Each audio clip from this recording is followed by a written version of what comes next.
Yo, what's going on, guys? Welcome back to Marquee Picks. And today we got one of the more highly anticipated videos we've been waiting for here on the channel. I'm being joined once again with my guy at Deshaun Raw, host of the Belt to the Books YouTube channel.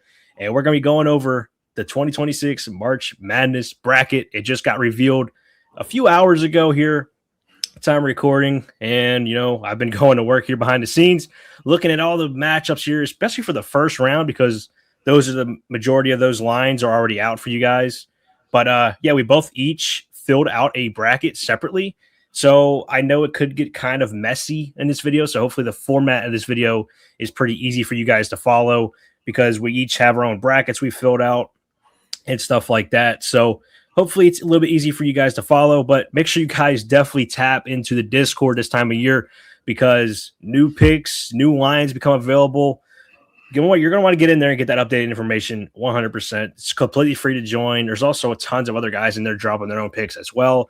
Just a good community of guys in there, so highly recommend you guys getting that free Discord. It's going to be a big thing to do here for this March Madness season, which is always crazy. If you're a sports bettor, this is the time of year for you guys. This is where miracle parlays come to life. Your Cinderella stories, take over. It's just one heck of a time here.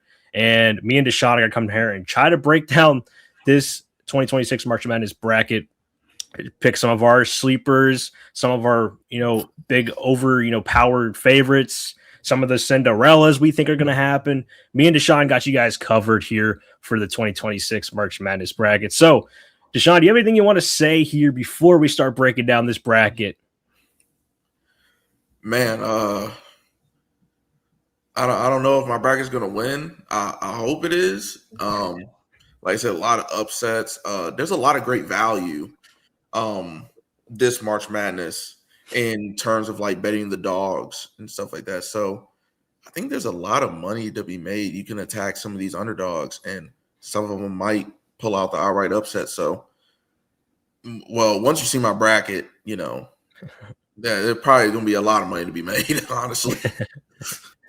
All right. So without further ado, we're going to go ahead and jump right into the first region here. So how I got these set up is each slide, I'm going to have each region on its own slide. So it's a little bit condensed for you guys. It's not like just a whole bracket on a screen, but basically we got each region I'm going to have on each slide. We're going to go through each, round of that region, the round of 32, the Sweet 16, the Elite 8, and pick our champion of that region. That's basically how these slides are going to go. So here is the East region we got here on my end. Game one we're taking a look at. It's going to be number 1 Duke taking on number 16 Siena. Not going to make this one too, not too long. Duke's going to win this game by more than 29.5 points. I got them at the minus 29.5. I think they're going to absolutely stop Siena. Siena, thanks for being here. But, Duke's going to come out here and absolutely put on an ass whooping. So, Deshaun, what do you got here for this game one?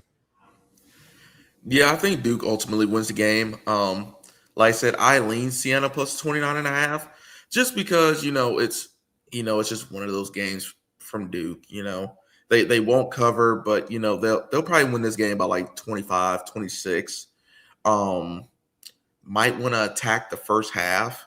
I mean, you'll probably begin Siena plus 13.5, plus 14 in the first half. So, and I mean, Siena's not a bad team. Siena's really not a bad team. Like I said, first game jitters maybe for Duke and stuff like that. I mean, these 16 seeds don't have anything to lose. They're just going to lay it all out there. Duke, the spotlight's on them. They don't want to be upset by a 16 seed. So I think 29.5 is too many points. I think it's the second biggest line that's available right now other than Arizona. So I think Duke wins this game convincingly, but 29.5 is just too many. Yeah, but I know Duke does have some injuries, so that's a little risky there. But I still think Duke's able to get through this game with flying colors.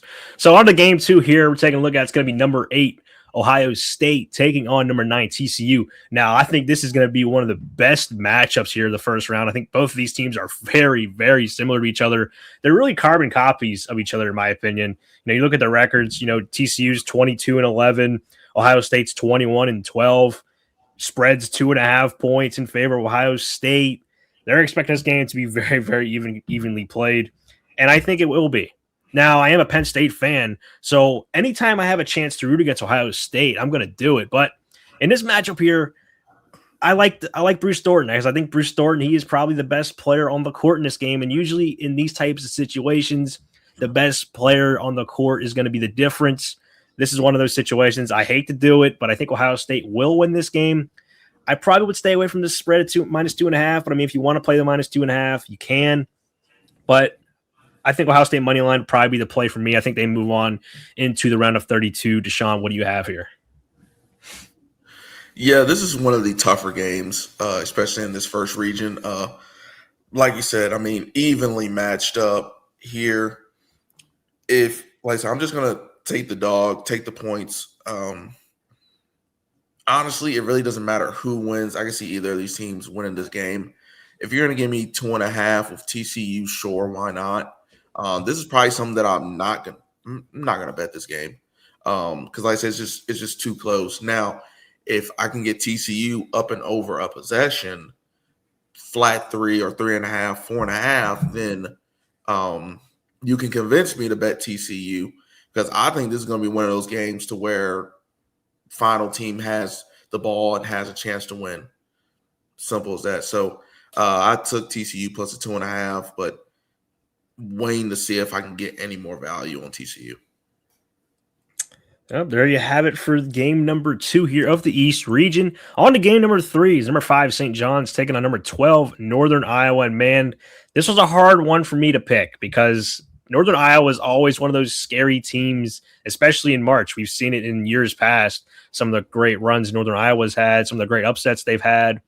But in this spot here, I think St. John's will get the win. However, Northern Iowa, I do like them on the spread to cover that 11.5 points. I think that's too high. I think this game is definitely going to be very, very competitive. So I think St. John's will sneak out with a close win, but it's going to be a very, very close game here. Always, usually these 5-12 games, they're always usually very, very close. And there's always usually at least one 5-12 upset in every single March Madness tournament.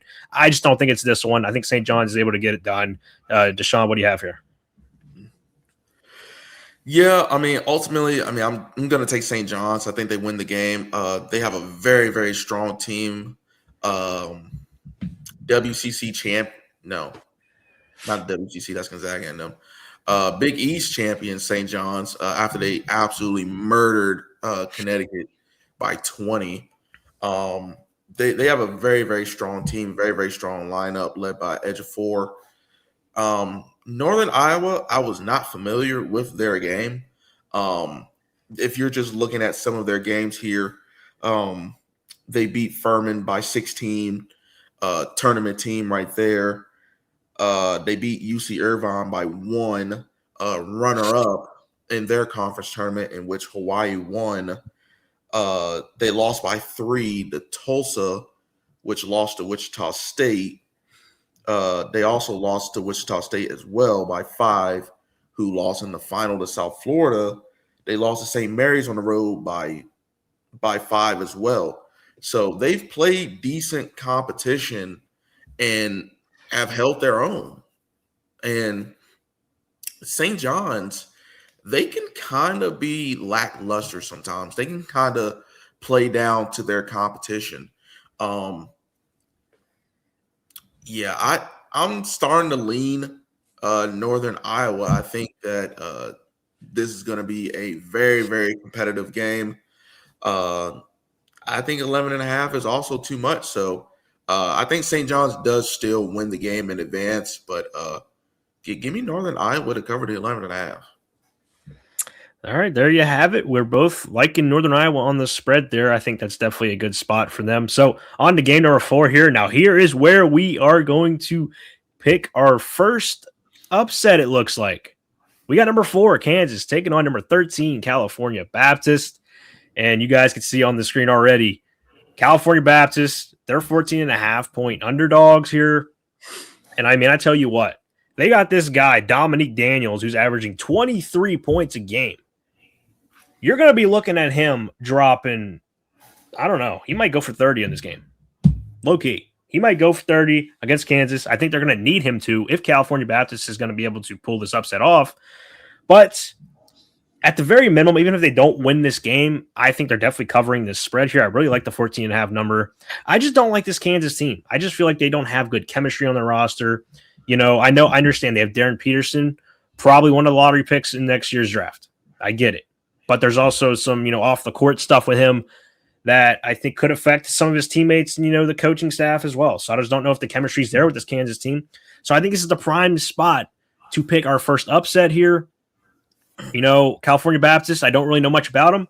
Looked up some of their stats. They got a guy averaging 23 points a game, which is probably one of the most in the country. So Dominic, what's his name here? Dominic Daniels. Yep. He's the difference. Watch out for him. He's going to put up a big number scoring. So that's our lean there. California Baptist. Deshaun, what do you have here? Yeah, I'm on the same thing. Cal Baptist plus 14.5. Cal Baptist on the money line. I've liked this Cal Baptist team since the start of the season. They've just stood out. The start of the season they played UC Irvine, beat them by 8. Like I said, runner up in their conference tournament, lost to Hawaii. They beat San Diego. They beat Oregon State, West Coast Conference teams. They played Colorado tough. They lost by 8. Yes, they did get blown out by BYU by 31. Granted, that was on the road in Elevation, and that's when BYU were fully healthy, and they had Richie Saunders, who's currently out for the season. But this Cal Baptist team just got better as the season progressed, and I think this is I think they match up really, really well with Kansas here. I don't know how many minutes Darren Peterson is going to play in this game. Is he going to sub himself out again and not play anymore? Right. Who knows? But I think 14.5 points is way, way too many. I think you definitely see an upset here. Yep, there you have it. California Baptist we're both on the same side of that one too. So we're both riding the same team here on the upset. Maybe, just maybe, they could pull off the upset here to kick it off here. So on to game number 5, we got number 6 Louisville taking on number 11 South Florida. And I mean, this was a tough game for me, but I really do like this South Florida Bulls team. I mean, they just won their conference tournament, and they really are a team that I think is one of the better teams in the country. So I feel like an 11 seed for them is kind of disrespectful. I feel like they should have been a 7 or a 10 seed, a 7 to 10 range seed at the very minimum. So putting them at the 11 here, I think they're going to want to go out here and send a message. I think they just might here against Louisville. Louisville's been a team that's been suspect this year. They really have. They've looked like great teams at times, and at other times they're looking like some terrible teams. So I'm going to go South Florida here to pull off the win. If you guys just want to take the plus 5.5 point spread, you can. But I think there's a good chance South Florida actually wins this game outright. So yeah, another upset here. South Florida, 11 seed, takes down number 6 seed Louisville. Deshaun, what do you have here? Yeah, I got South Florida winning the game outright. Like I said, who knows what Mikael Brown Jr. is going to do for Louisville? Is he going to be back for this first game? Excuse me. No one knows. Louisville's been getting the belt as of recent. Granted, like I said, I don't like this matchup for Louisville. I mean, South Florida is a team that can push you to the limit, can match up really, really well offensively and defensively. And in any cases, I think South Florida might be the better offensive team in this game, especially since you don't know the status of Mikael Brown Jr. for Louisville. South Florida is a very, very dangerous team. Very dangerous. I can see them going really, really far. We're catching 5.5 points with them. I would make this line just because Louisville being the higher seed, 1.5, 2. I mean, there's just no shot South Florida is this big of an underdog. Granted, this line did open 7.5 points in favor of Louisville. And obviously we missed the number, so we got to settle for a 5.5, but it doesn't matter. We both think South Florida wins the game. I think South Florida may be my Cinderella.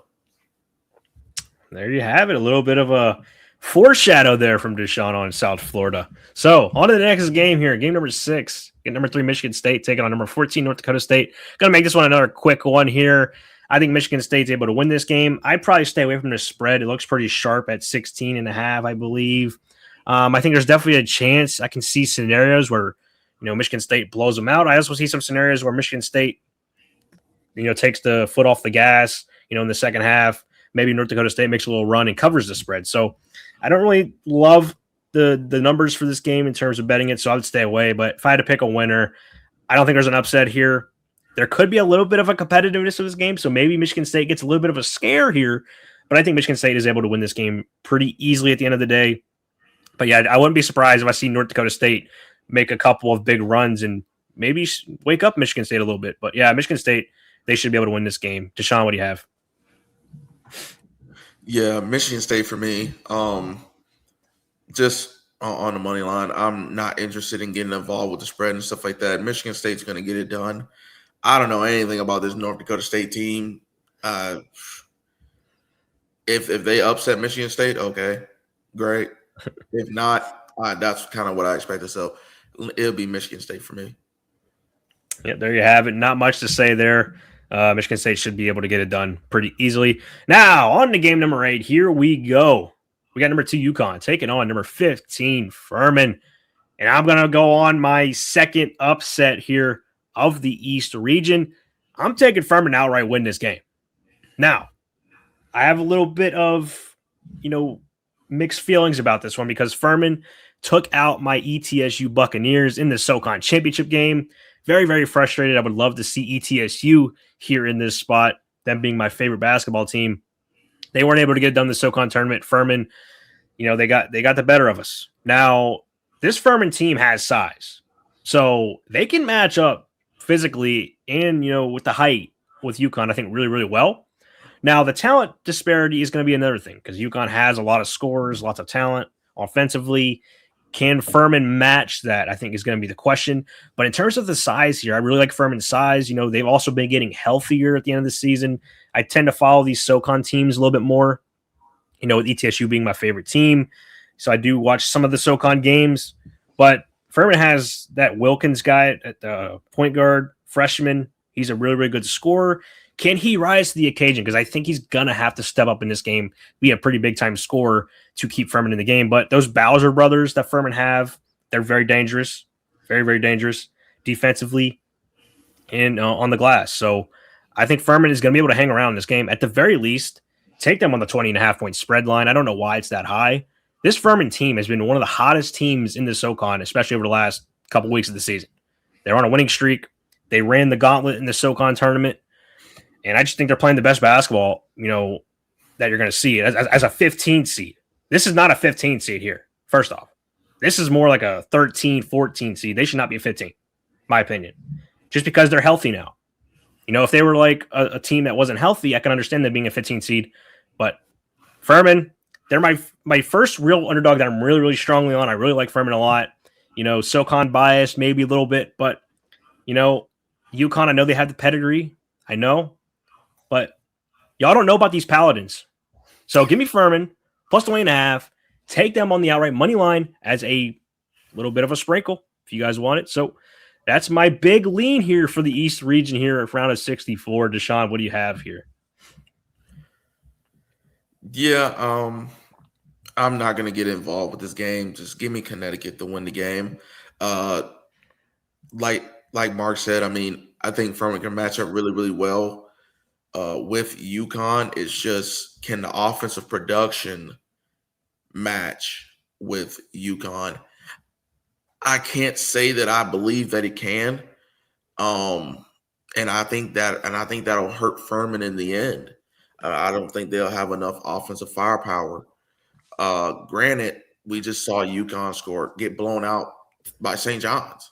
St. John's team that matches up really, really well with UConn. And as you could see in the first meeting in which they played, UConn blew them out badly. And I think they split the season series 1-1. UConn blew them out. St. John's kind of had a good game, but now, like I said, after already seeing them and stuff like that, like I said, they matched up really, really well with UConn, and they beat them by 20. So Furman, I'm not saying that Furman's anything like St. John's, but they got one of the things in which they match up with them size wise. It's just the offensive thing for me. I don't know if Furman can hold up right there, so it'd be UConn for me. All right, well, there you have it. That's the round of 64 first round games for the East region. Now we're going to move on to the next round of the East region. So we're not going to have any spreads for the. Did we do UCLA? Oh, which one? Did we do UCLA?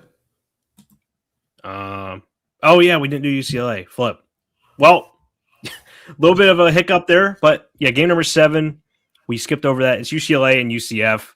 It was a pretty easy one for me. I'm going to take UCLA just because of, I just don't really trust this UCF team at the end of the day. UCLA, they've also been a team that's suspect at times, but I just think this is a spot where UCLA is going to be able to get it done here. So UCLA, not much here. I'm not going to bet the spread or anything. It looks pretty sharp to me. It's really just like a pick 'em type of game to me. So UCLA, I think, would be the game. So Deshaun, what do you have here? Yeah, it'd be UCLA for me as well. We need to know the status of Dent and some other guys for this UCLA team. If they're fully healthy and everyone's going to play, then I think UCLA will run away with this game. UCF tends to play better at home, but away from home, UCF is just not the same team. As you could see in when they played in the Big 12 tournament on the neutral court, I mean, they got absolutely slaughtered. Granted, they played Arizona, but still, they haven't been good on the road all season away from home. So it would be UCLA for me. UCLA played really, really well down the stretch, and in the Big Ten tournament. Man, like I said, I'm just hoping that UCLA can be fully healthy. If they are, I think the spread is 5.5. I would take UCLA minus 5.5. I do think they are the better basketball team here. So just keep a lookout for the injury news for UCLA. All right. Well, there you have it. Thank you, Deshaun, for pointing that out that I missed over the UCLA game. Don't know how I did that, but that's why I have an extra guy here to help me out if I do miss some things. So I know it's gonna be Furman. Yeah, I was just ready to get to that Furman game. I saw Furman just sitting there staring at me in my sights, and I was like, man, I'm so excited. This is really what March is about. Waiting for these upsets. I know everybody has probably their own kind of team that they're on. Furman's one of those teams that I've been on, so I was excited to get to that game. But UCLA, they should be able to get it done. It's really just a toss-up game there. So, on to the next round here of the East region. So this is how the slides are going to look. This is basically each of our brackets here. I'm in the green highlight. Deshaun's in the yellow highlight. So each of the matchups we think are going to happen for our brackets. So in this bracket here, I have Duke and Ohio State meeting up here.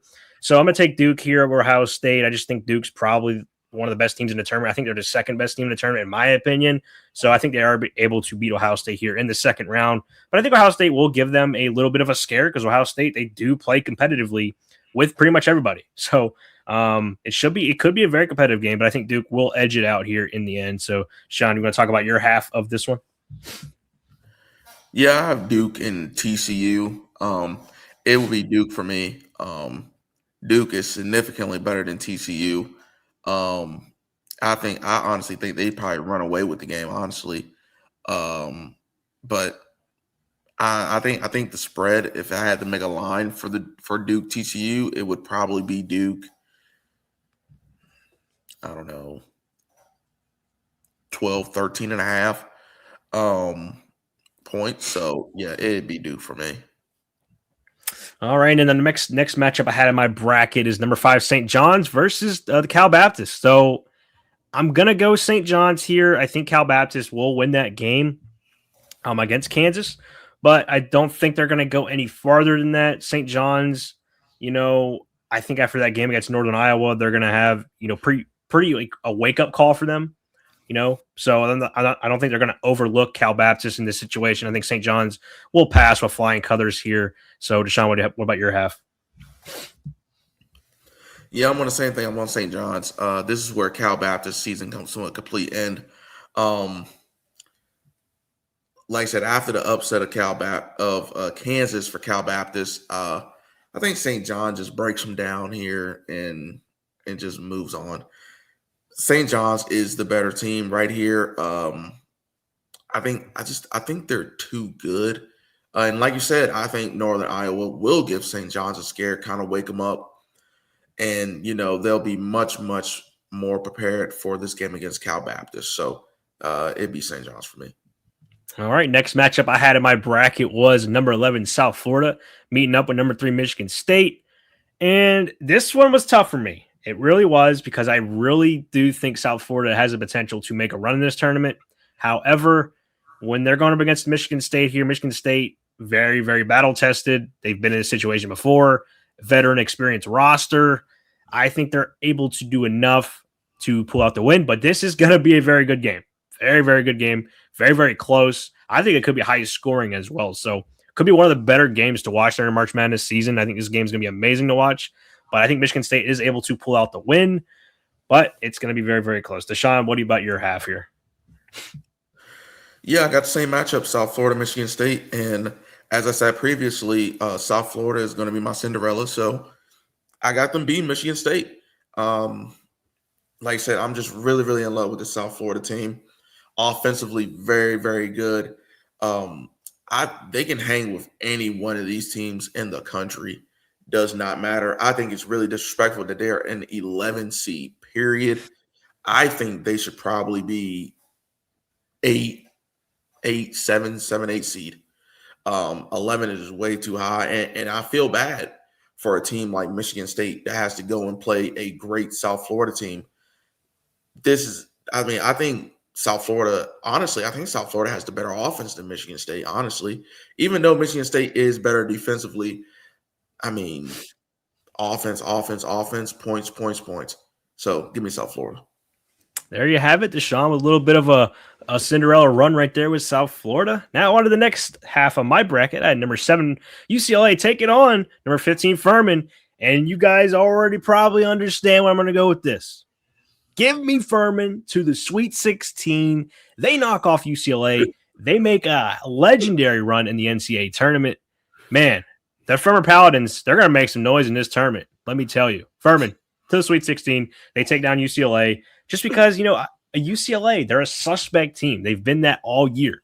They look good in some games. The next game they come out and lose to freaking, trash cans. So I think it's a spot where UCLA probably gets their hopes up after beating UCF in that first round.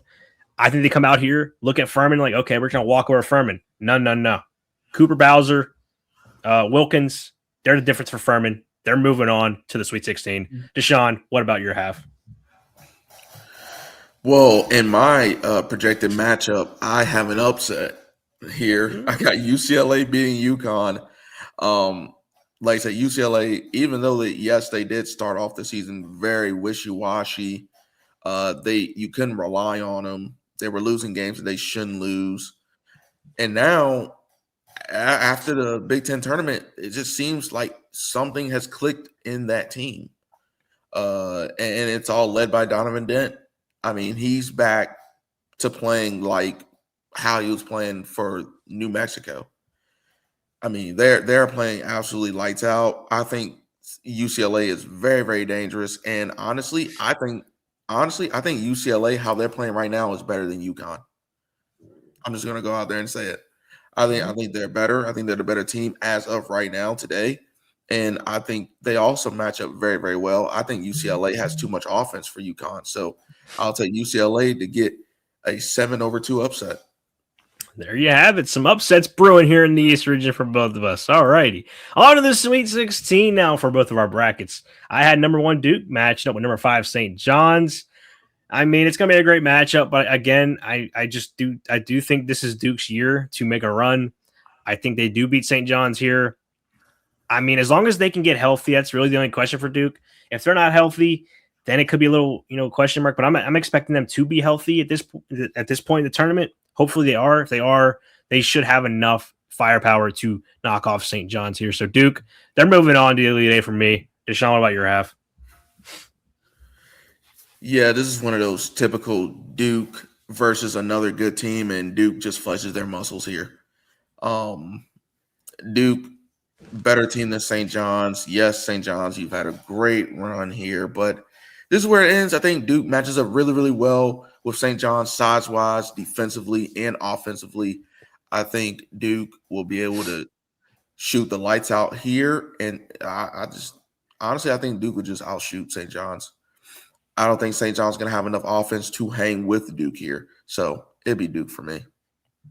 All right, there you have it. We're both same on the Duke run here. So on to the next half of my bracket. Number 3, Michigan State, taking on number 15, Furman. And sadly, Furman, this is where you have to end your run. It sucks, but I think if you were playing, really anybody other than Michigan State, I'd probably have you going to the Elite Eight. But at this point in the tournament, I think a 15 seed getting to the Sweet 16 is already crazy enough anyway. I probably didn't need to push them on to the Elite Eight.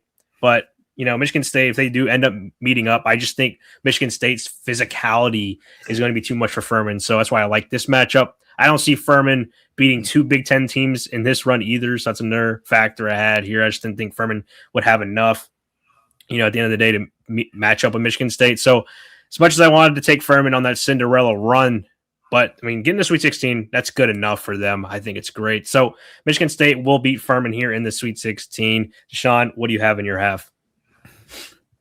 Well, in my matchup, I have number 11 South Florida versus number 7 UCLA. And like I said, I think this is another really good matchup for South Florida. Both these teams want to get out, run, get into their offense, high-scoring teams. But I think this is honestly an easier game for South Florida. Coming off of them beating Michigan State, I think getting UCLA here, a worser defensive team here.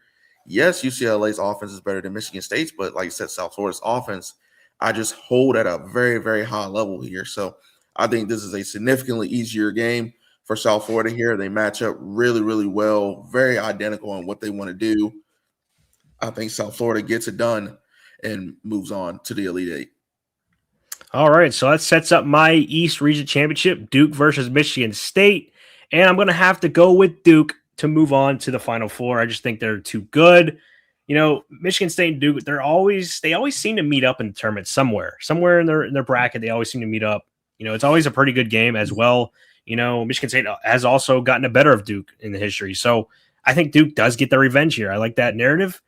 As long as they can get healthy, that's really the question. Can they get their stars back? If they can get healthy at this time in the tournament, they should have no problem getting to the Final Four because they're just too talented. So Duke beats Michigan State here to get to the Final Four. Deshaun, what about your half of the championship?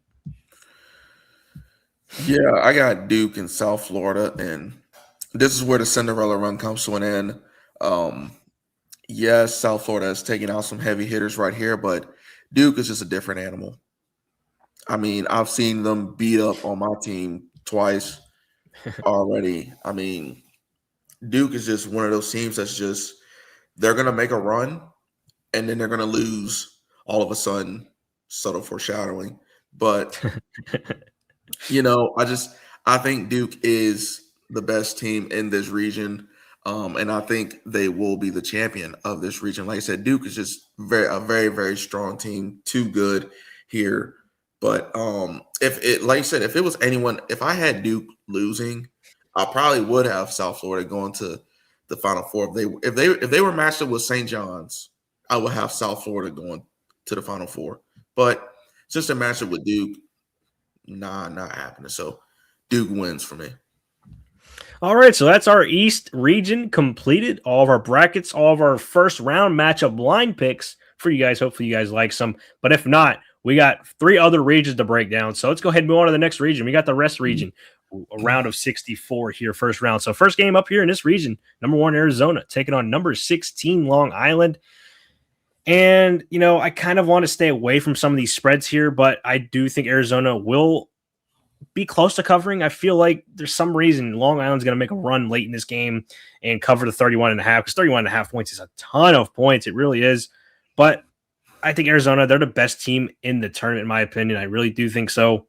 Most talent, I think.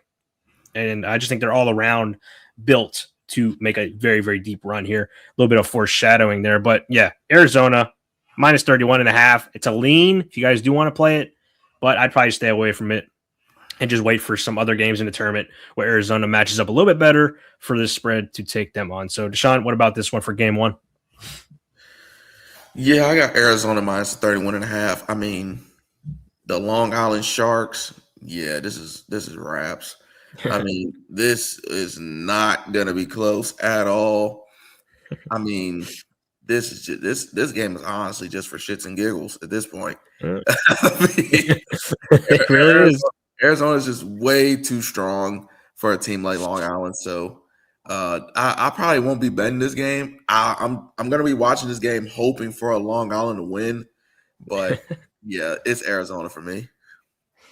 All right, yeah, quick game one there here in the West region. On to game number two, we got number 8 Villanova taking on number 9 Utah State, and I mean this one was a little bit of a struggle for me, but it really wasn't. It really wasn't because this Villanova team has been very, very suspect, especially down the stretch this season. They've really been in just a lot of games that are close, and they really shouldn't have been close. Utah State, I really like this team. I really do. Now, I like them in this matchup because their offense can score, and I don't trust Villanova's defense. So I think that's really the difference in this game. I think Utah State will be able to score pretty easily on Villanova's defense. Now, I think Villanova does have some, size advantage with Duke Brennan in the middle. Duke Brennan can do a lot inside, but I think guys like Collins for Utah State, top scorer for them, I think he's going to make some problems for Villanova. I really do. So Utah State minus a 2.5 here. I think they're definitely able to cover this spread. I could see this being like a 81-73 final score.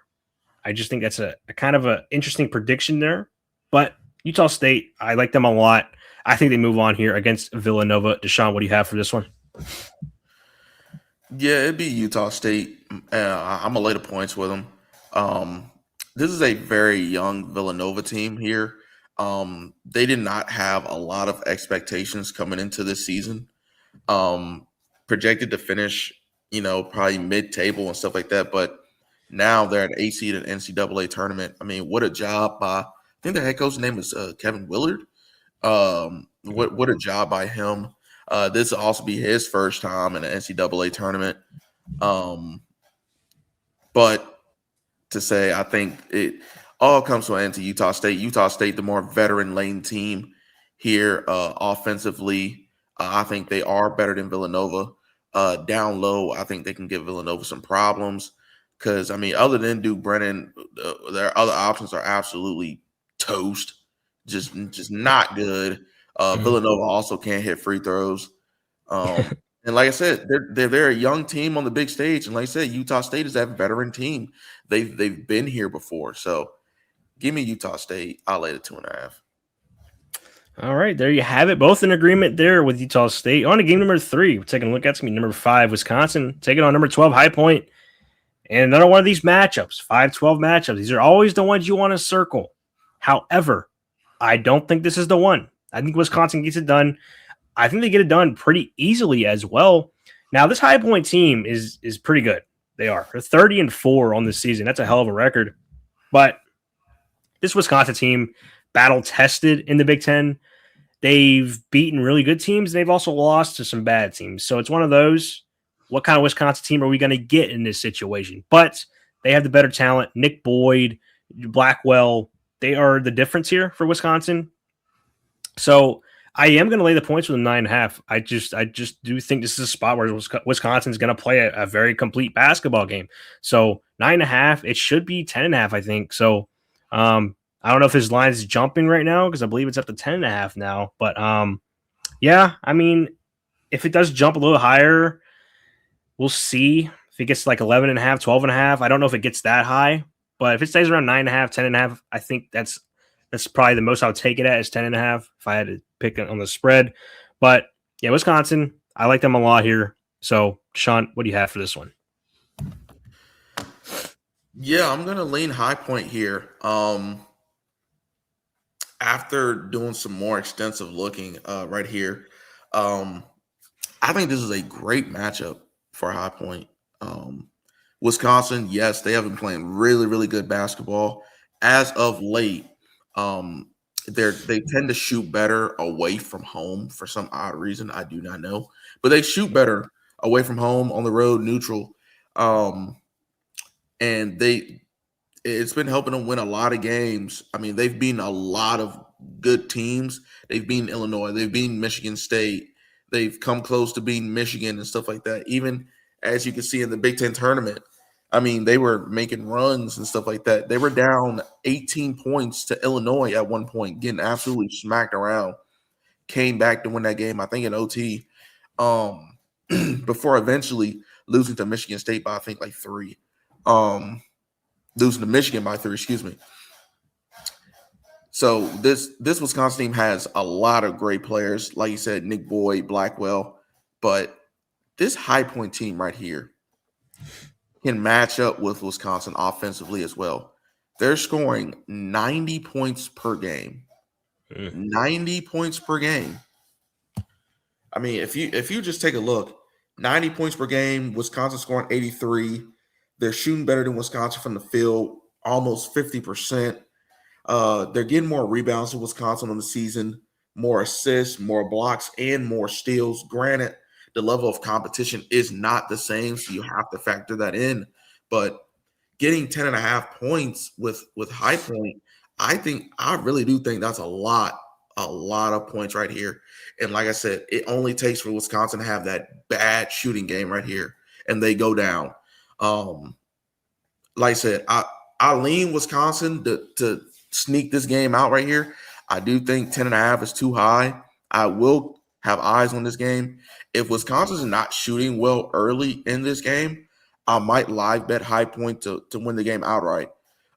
This High Point team can just get it done on the offensive side of the ball, and they can shoot you out of a gym right here. So can Wisconsin.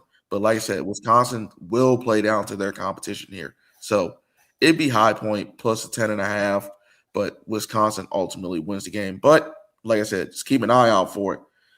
If whichever team is shooting better to start the game out, take them on the money line. Simple as that. There you go. And that's just another reason for you guys to join that free Discord, just so these games are going on live. We'll drop in that information, see how these games are going. If we do want to pull some triggers on some live spreads, live money lines, free Discord, get in there, get that updated information and news and lines. So on to the next game here. We're taking a look at, it's going to be game number 4. We got number 4, Arkansas, taking on number 13, Hawaii. Going to keep this one really, really short here.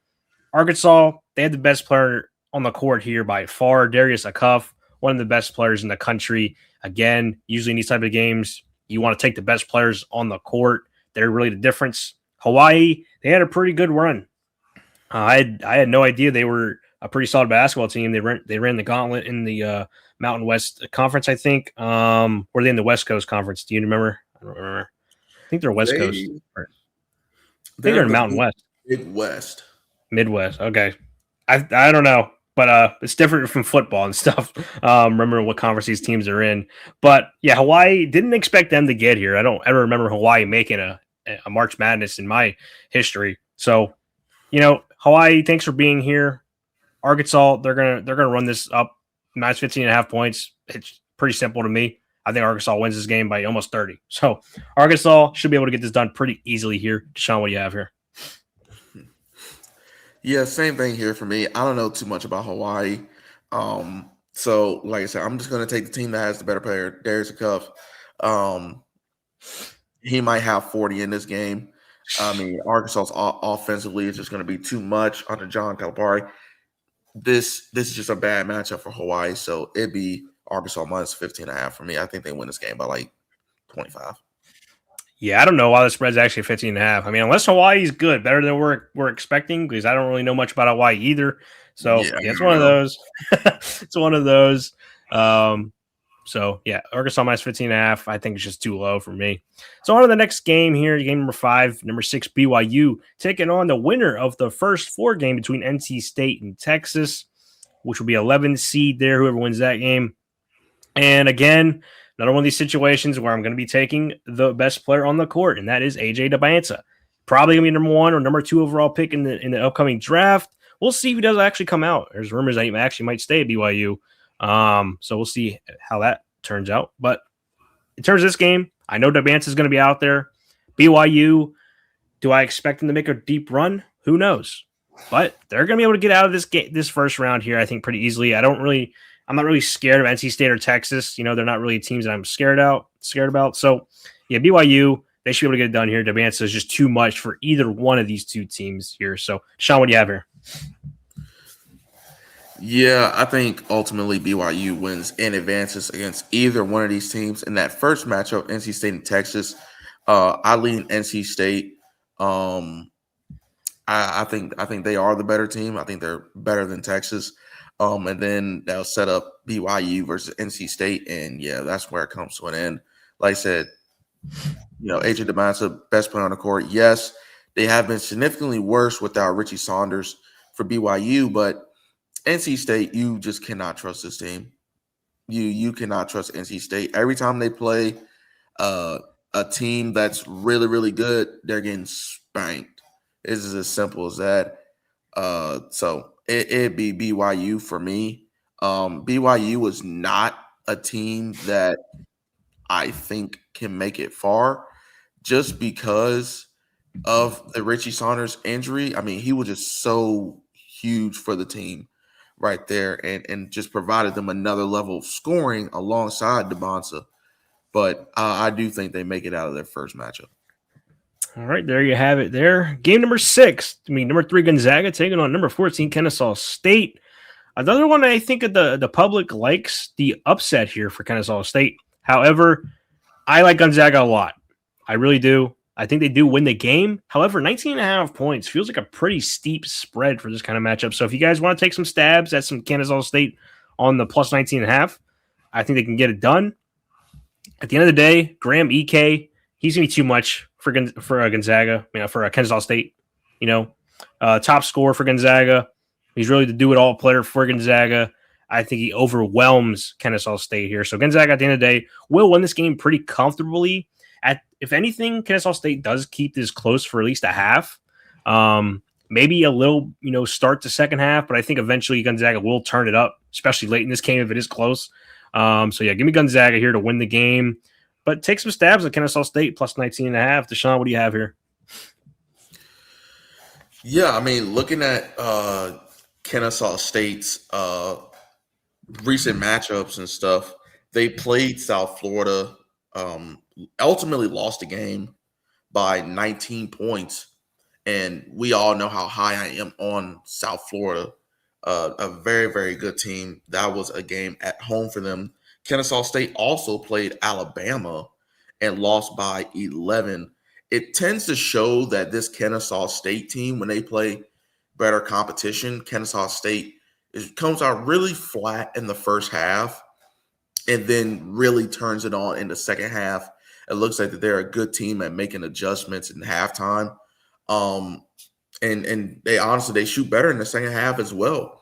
So I could see Gonzaga kind of blowing the doors off of Kennesaw State to start the game off.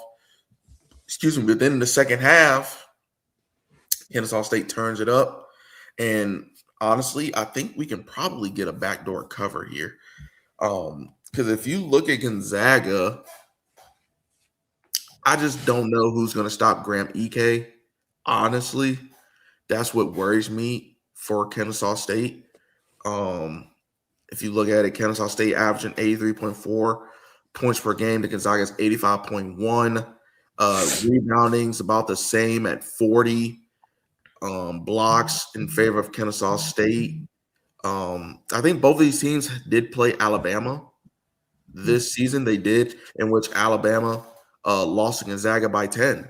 So, pretty close games from both of them, honestly.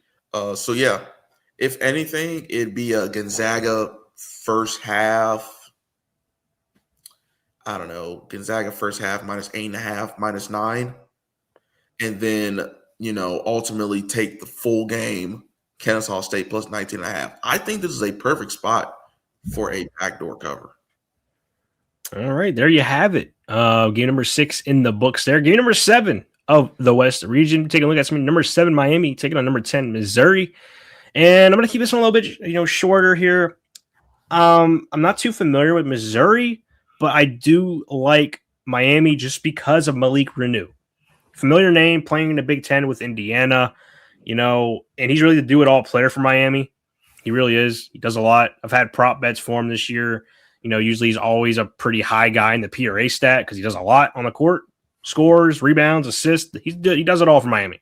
So, experienced player, senior. He's been in big competition, and I think this is a great spot for Miami to beat Missouri. In terms of the spread here, I'm not too in love with it. It is 2.5.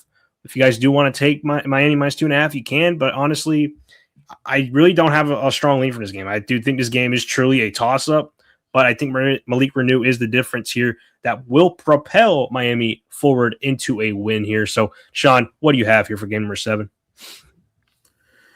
Yeah, it'd be Miami for me. Missouri, they've been an up and down team all season, but I just ultimately think Miami just gets the better of them. Short line, I think it's about right. I missed the Miami minus 1.5, so it'd be Miami for me. All right, there you have it.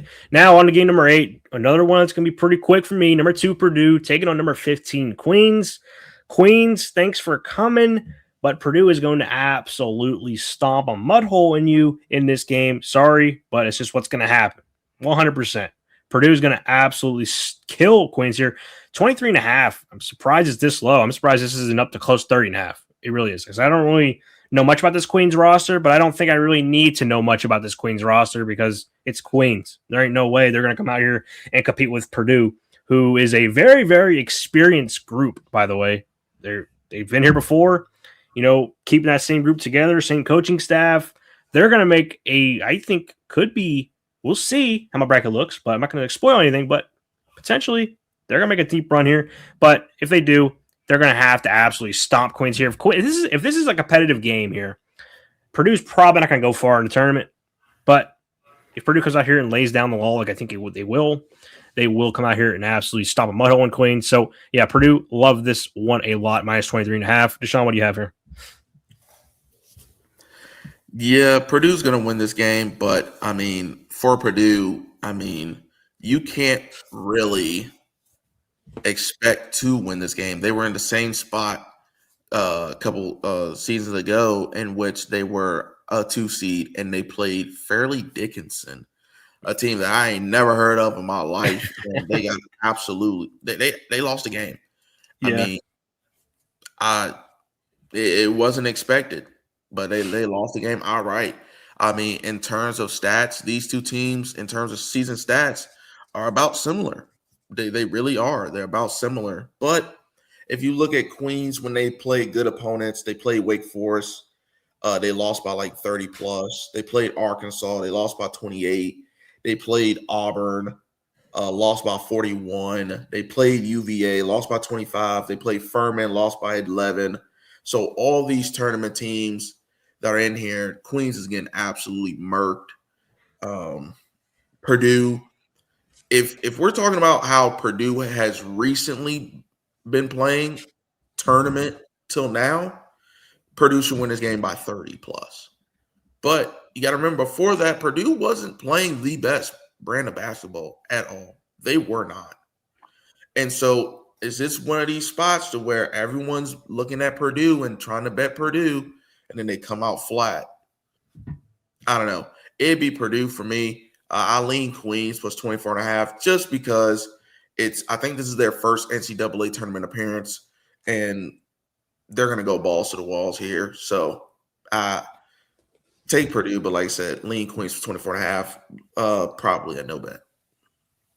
All right, there you have it. So that's the first round of the West region. Now on to our second round here of the West region for our brackets here.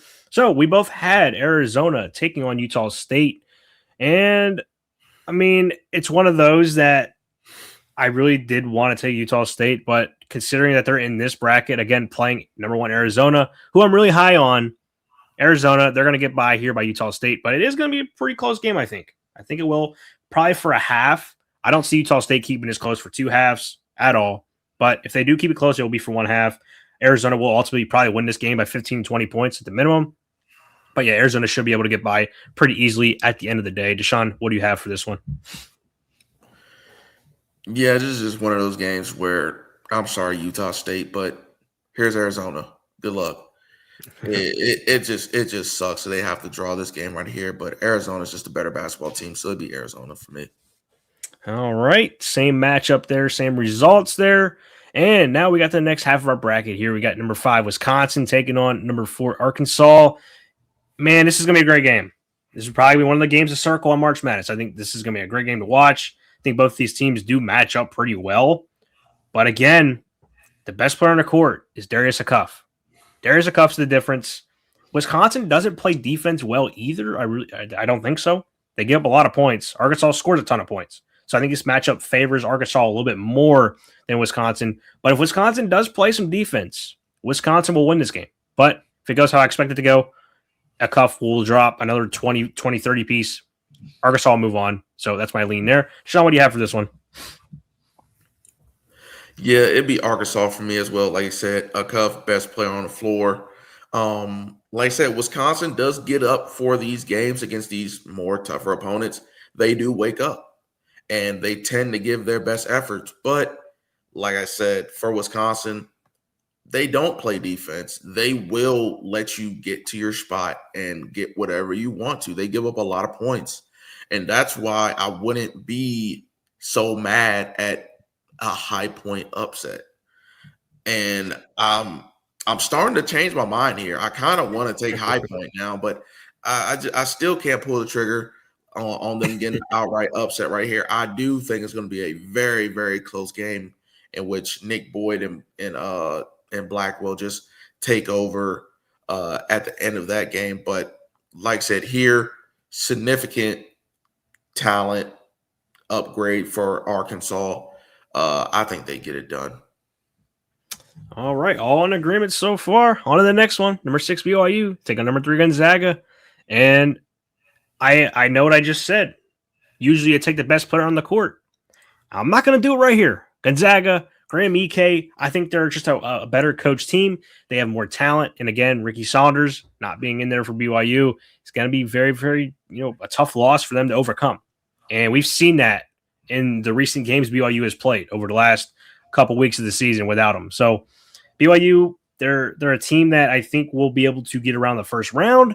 However, when they play Gonzaga, they're also a suspect team, but I just think they have their roster together better than what BYU has. I know Dibansa, he's probably going to give it his all in this game. He's probably going to put on a show, but at the end of the day, I trust Gonzaga a little bit more here. So I'm taking Gonzaga to get the win here over BYU. Sean, what do you have here?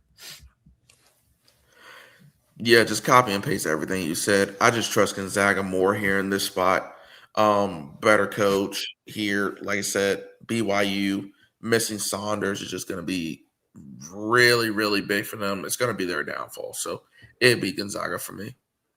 Yeah, we're all in agreement here in the West region. How about that? Number 7, Miami, taking on number 2, Purdue. Once again, looks like the same old, same old. It's going to be a good game, but at the end of the day, I like this Purdue team. I just trust their experience level. They've been here before. They know what to expect. And they're one of the hotter teams right now, winning the Big Ten championship. I think they come out here and make a run here to the Sweet 16. So Purdue on the Sweet 16, they overpower Miami. Deshaun, what do you have for this one? Yeah, I'm in full agreement. I think Purdue does overpower Miami. Coaching advantage goes to Purdue. Talent advantage goes to Purdue. Veteran advantage goes to Purdue. So this would be one of those spots where the veteran leadership and coaching of Purdue really shows here, and Purdue moves on. All right, that's the second round for our brackets in the West region. Now we're on to the Sweet 16. Here we go. Number 1, Arkansas, and number 1, Arizona taking on number 4, Arkansas. And again, I think this is a spot where I just like Arizona. I really do. I'm really high on Arizona. I think they're the best team in the tournament. You guys see why I'm sending them to the Elite Eight. I know Darius Akuff is the best player on the court in this game. However, Arizona has more, the more of the better players on the court in this game. So that's the difference. Arizona overpowers Arkansas. Although Akuff, he tries his best, but it's just not enough for Arkansas to keep up. So, yeah, Arizona moves on. Deshaun, what do you have? Yeah, two great teams here, but ultimately Arizona gets it done. I think they are head and shoulders the better basketball team right here. They've been showing that all season long. All season long, they've been putting belt to all the good teams and stuff right here. Arkansas, you had a great run, but this is where it ends. You just had to see a stronger team. I mean, if you had to play Gonzaga or Purdue, you probably win. But here, I just don't think you have enough. So Arizona for me. All right, that gets to our last Sweet 16 matchup here. Number 3, Gonzaga taking on number 2, Purdue. And again, it's one of those, I just trust Purdue's team more. I trust their roster, I trust their experience level, trust their coaching staff. I understand Gonzaga has a lot of talent and a lot of experience in their roster as well, but I just don't know if their team chemistry is as good as Purdue's is right now. So Purdue, they will move on to the Elite Eight. So Deshaun, what do you have here for this one? Yes, Purdue for me as well. This is gonna be a very comfortable win for Purdue, in my opinion. This is a game where Graham Ike isn't going to be able to save Gonzaga.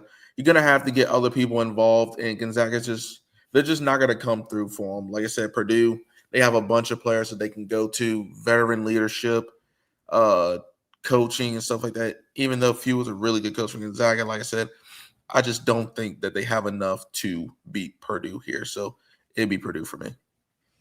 So we are actually 100% right now. I think me and Deshaun disagreed on I picked this whole bracket. So that leaves us with Arizona and Purdue in the Elite Eight for the West Region Championship.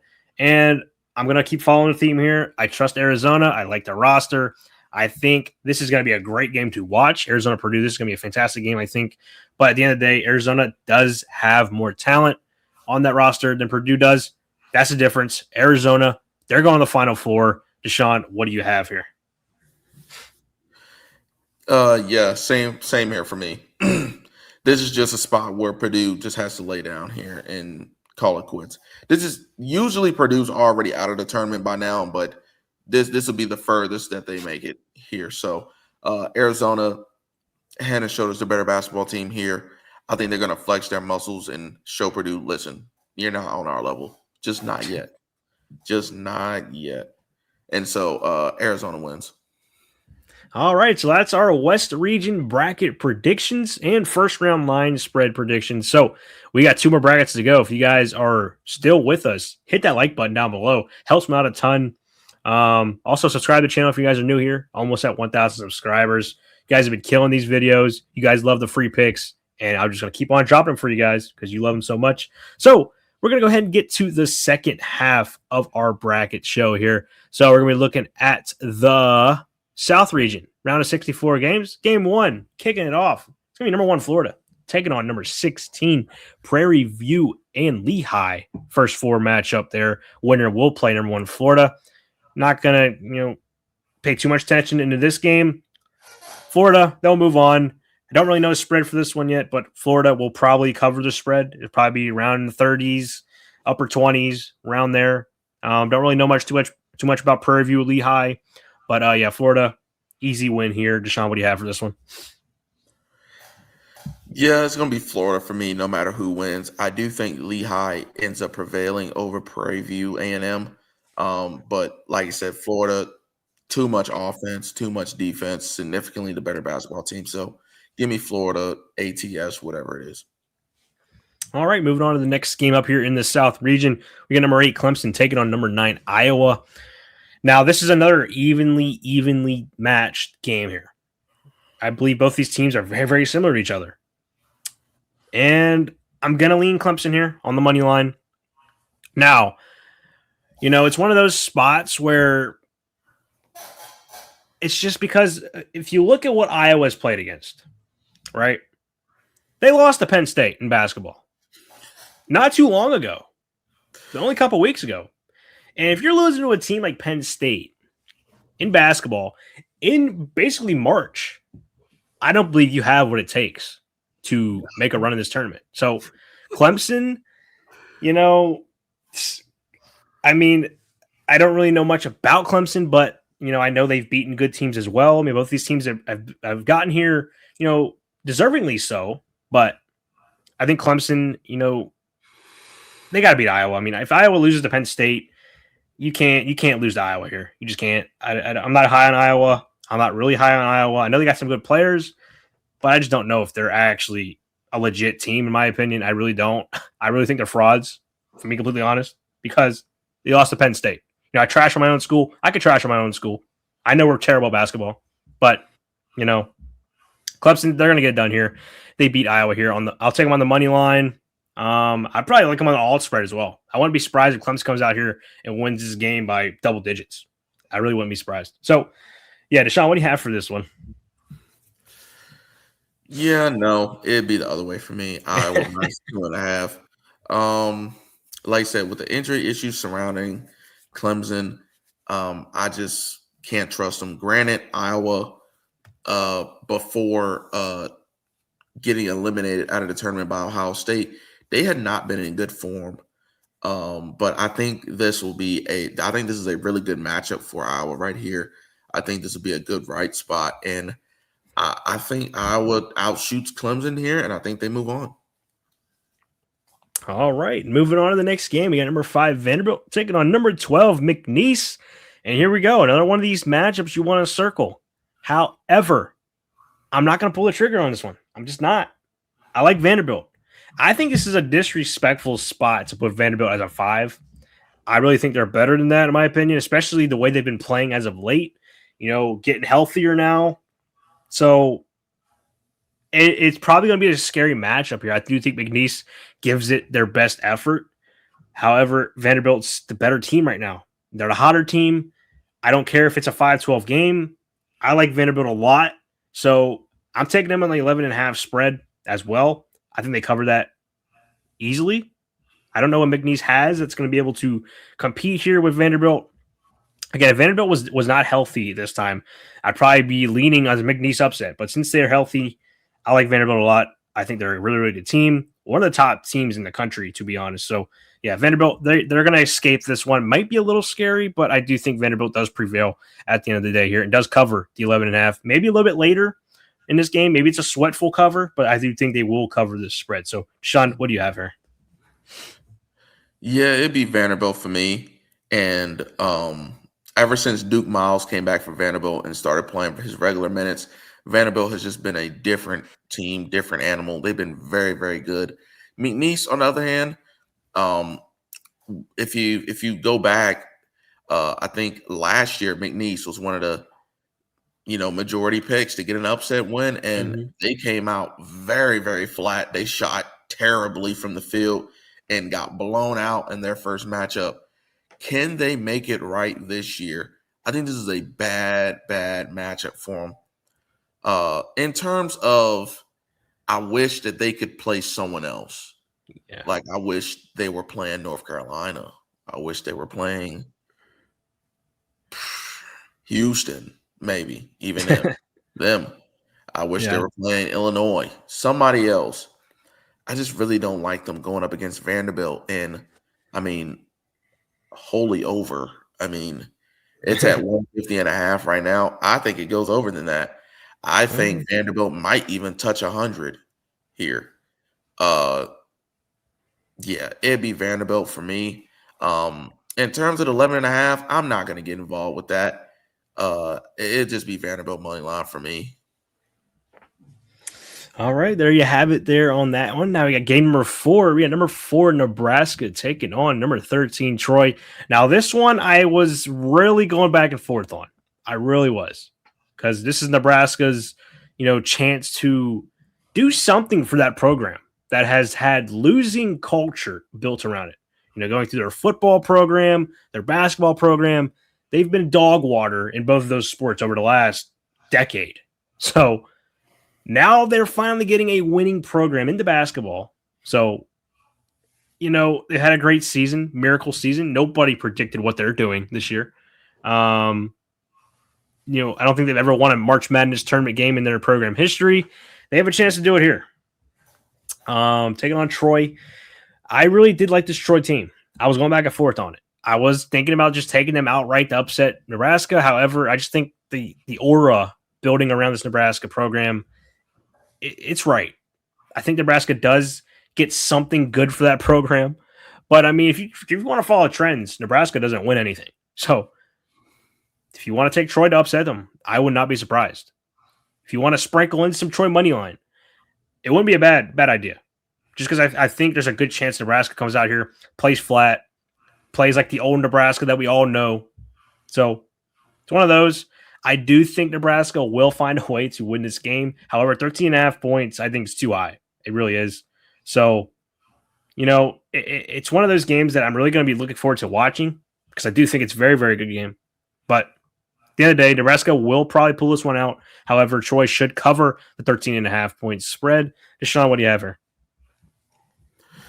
Yeah, like I said, doing some quick looking for this game right here as well. I think Troy can match up really, really nicely with Nebraska here. Um, but I think Nebraska does ultimately end up getting their first NCAA tournament win here. But 13.5 points, I think, is too many. I think the lights are going to be really, really bright for Nebraska right here. They're going to want to get that first win for the program. And I think it being that type of spot for Nebraska, I don't think it's going to help them. I really don't. I don't think it's going to help them. I don't even remember the last time they've even been to the NCAA tournament either. And like I said, they haven't gotten a win, and now they're playing a Troy team that can match up really, really well with them. And in terms of points per game, this is about even. Field goal percentage even. Troy leading in rebounds, even in assists, leading in blocks, and leading in steals. And on top of that, I mean, if you look at some of the teams that Troy had played, I mean, they beat a good Kent State team. They beat Furman, which is a tournament team. They beat a San Diego State team that almost made the tournament. They lost to USC, a Power 5 school, by 1 point in triple overtime. So, I mean, they have experience against tougher competition and good competition as well. So, at the end of the day, I do think Nebraska prevails, but I might look at that Troy plus 13.5. Yeah, for sure. I think it's going to be a great game to watch at the end of the day anyway. So, on to the next game up here. We got number 6, North Carolina, taking on number 11, VCU. And, man, I got some strong leans on this one. This North Carolina team is in a bad way right now. Losing Caleb Wilson, it's very drastically hurt this team. If they had Caleb Wilson healthy, this would probably be a top 4 seed in the tournament. But no Caleb Wilson, they got a bad seed here, and they really got a bad draw. Because I'm really high on this VCU team. I really am. So the current spread's 2.5 points in favor of North Carolina, which is kind of crazy for a 6-11 matchup for a spread to be this short. But that's because this VCU team is actually legit. So they can shoot, they can score, they can defend.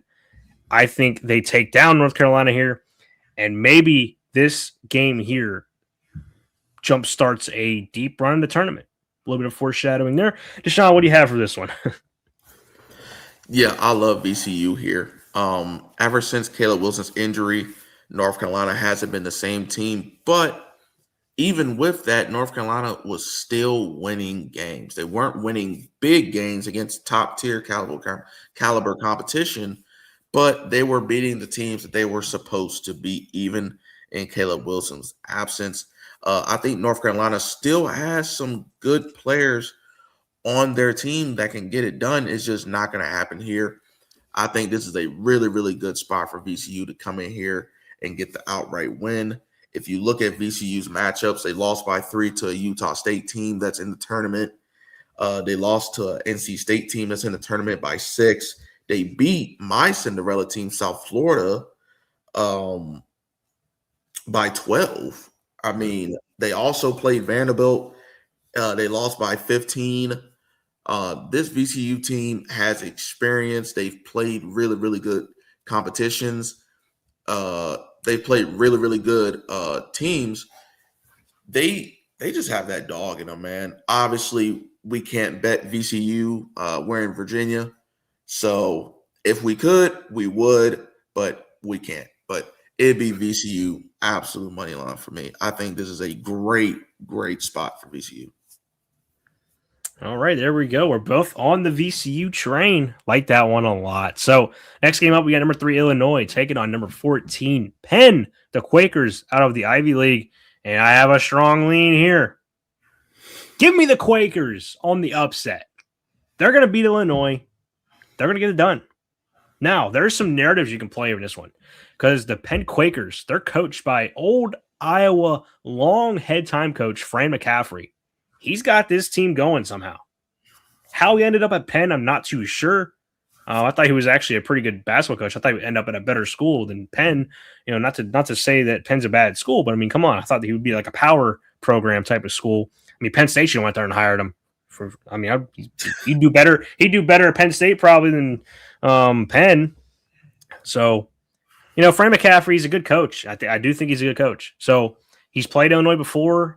He's not going to be too phased about it. I think he's going to have a good game plan. He's going to know what to expect out of Illinois, having seen him, you know, for a long time he's been at Iowa. So, yeah, give me Penn here. At the very least, take them plus 24.5 because that is an insane number. I understand Illinois has one of the top scoring offenses in the country. I understand that. But they also have like one of the worst defenses. I do not like their defense at all. Penn, they're a team that usually lives and dies by the 3-ball usually. So they got to hit the 3 balls in this game for sure. If they want to pull off the upset, at least they got to hit the 3 balls. But still, I think 24.5, they're at least covering that. But yeah, one of my Cinderellas here upsets number 14 seed Penn. They knock off number 3 Illinois. Sean, what do you have for this one? Yeah, it'd be Illinois for me. Keen Wagler is the best player on the court here. But I do lean Penn plus 24.5. But it's a slight lean for me. If you look at some of the opponents that Penn played, they played Providence, got blown out. Played a good Merrimack team, beat them. Played a Hofstra team that's also in the NCAA tournament, got blown out by them. Played a Villanova team that's also in the tournament, got blown out by them. Played Rutgers on the road, lost by 1. Played a good George Mason team, lost by 4 on the road. Like I said, this Penn team, like I said, they live and die by the 3, and that's kind of makes sense because I mean that sounds like an Iowa style offense. Yeah. Live and die by that 3 ball. If it's hidden, then you have a legitimate chance of winning the game outright. If it's not, you're probably going to get blown out by 17 plus points here. I do think 24.5 points is a lot. We just saw Illinois blow an 18-point lead to Wisconsin. Now, I'm not saying that Penn is the same as Wisconsin. I'm not saying that. But Illinois has, in fact, blown leads. And that is not good, especially, like I said, if Penn is hitting their shots, this can get really, really dicey right here. So I do think 24.5 is a lot of points here. Penn, I wish this was Yale. If it was Yale, I would have picked the outright upset. But with it being Penn here, I can't do it. So it'll be Illinois for me. All right, there you have it. On to the next game up. We're taking a look at it's going to be number 7 St. Mary's taking on number 10 Texas A&M. Going to keep this one really, really short here. Texas A&M, they suck in March Madness. They never have a good March Madness run ever. It's just plain and simple. You know, I just remember like a couple years ago when Penn State made the tournament and we were the 10 seed. Texas A&M was a 7 seed. We beat them by like 30 points in that game. One of the only times Penn State makes March Madness, we absolutely stop the mud hole in Texas A&M. So, you know, Texas A&M, I mean, they're just not a good basketball team. At the end of the day, I don't trust them. St. Mary's, I know what I'm going to get out of St. Mary's. They're going to get good shooting, good defense, and all around really well coached team. They're going to be way too much for Texas A&M, in my opinion. Minus 2.5. I mean, come on. How is this spread not higher? Give me St. Mary's all day, every day. Deshaun, what do you have here? Yeah, it'd be St. Mary's for me. Buckyball's dead for Texas A&M. St. Mary's, this is a team that's going to want to slow the pace down, and this is a Texas A&M team that's going to want to run up and down the court. So depending on which style of play we get in this game and who caves in first to the opponent's style of play, will win this game. Like I said, if this is a slowed down game, St. Mary's will win. If St. Mary's is having to run up and down the court, then I lean Texas A&M. But for me, it's St. Mary's all day. I think they're the better basketball team. I think they're the more I think they have the more potent offense. I think they're going to take care of the ball more. Can't trust Texas A&M, but it'd be St. Mary's for me. All right, in agreement there. On the next game, the final game here of the round of 64 in the South region, we got number 2 Houston taking on number 15 Idaho. Another one I'm going to keep very, very quick here. How is this spread 24.5? I mean, is Idaho really that good? Because I don't think so. So Houston should win this game by 30 plus. I mean, Idaho, thanks for coming, but this Houston team, they are elite defensively, and they can be elite offensively as well. So you're getting the best of both worlds with this Houston roster. I think they overwhelm Idaho with just a ton of different defensive looks. I mean, Idaho's scoring the ball. I don't know if they're gonna be able to score really at all easily. So that's really my thing. Even if Houston doesn't bring their offensive game, I think their defense can just find ways to turn that defense into offense a lot in this game. So Idaho, thanks for coming. But we'll be seeing you really, really quick here. Deshaun, what do you have here? Yeah, it'd be Houston minus 24.5 here for me. Idaho, they've played decent competition. Like they beat Washington State, they played San Diego close, but other than that, it's nothing really to be too excited for with Idaho right here. I think this is a good spot for Houston to get right, try some things out, and get an easy win. All right, so that's our South region round of 64 games. Now on to the rest of our bracket predictions for the South region. We're going to be taking a look at my side of the bracket. Number 1, Florida, taking on number 8, Clemson. So here we go. I'm going to pick a little bit of an upset here. Give me Clemson to knock off Florida. I don't know why. I just have a sneaky suspicion that Clemson's just going to make a run for some reason. For some reason, I don't. It's really hard to repeat in college basketball. Florida, won it last year. They don't have the same team as they did that last year. I thought last year's team was really, really talented. They're still talented this year, but just not. I don't think they're missing something on this roster that I don't think that they have enough to make a run in this tournament. So Clemson, find a way. Find a way. I think they do find a way. So I don't know why, but just give me Clemson on the money line. I just don't know. I just feel like Clemson's going to be able to get it done here. So yeah, Clemson upsets Florida. We're going to need probably some, crazy shot making, some crazy defense to pull this off. But I think Clemson might just be the team to do it. So yeah, Clemson upsets Florida, gets to the Sweet 16. Deshaun, what do you have for your side?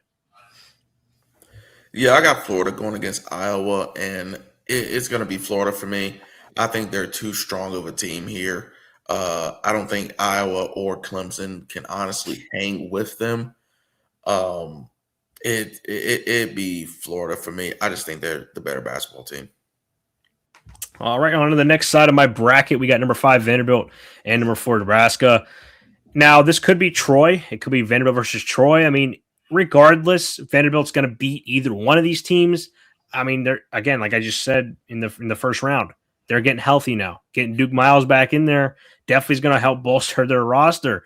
So Nebraska, you get your first program, win in March Madness history, but we'll be seeing you here in the second round. Vanderbilt moves to the Sweet 16. Deshaun, what do you have here?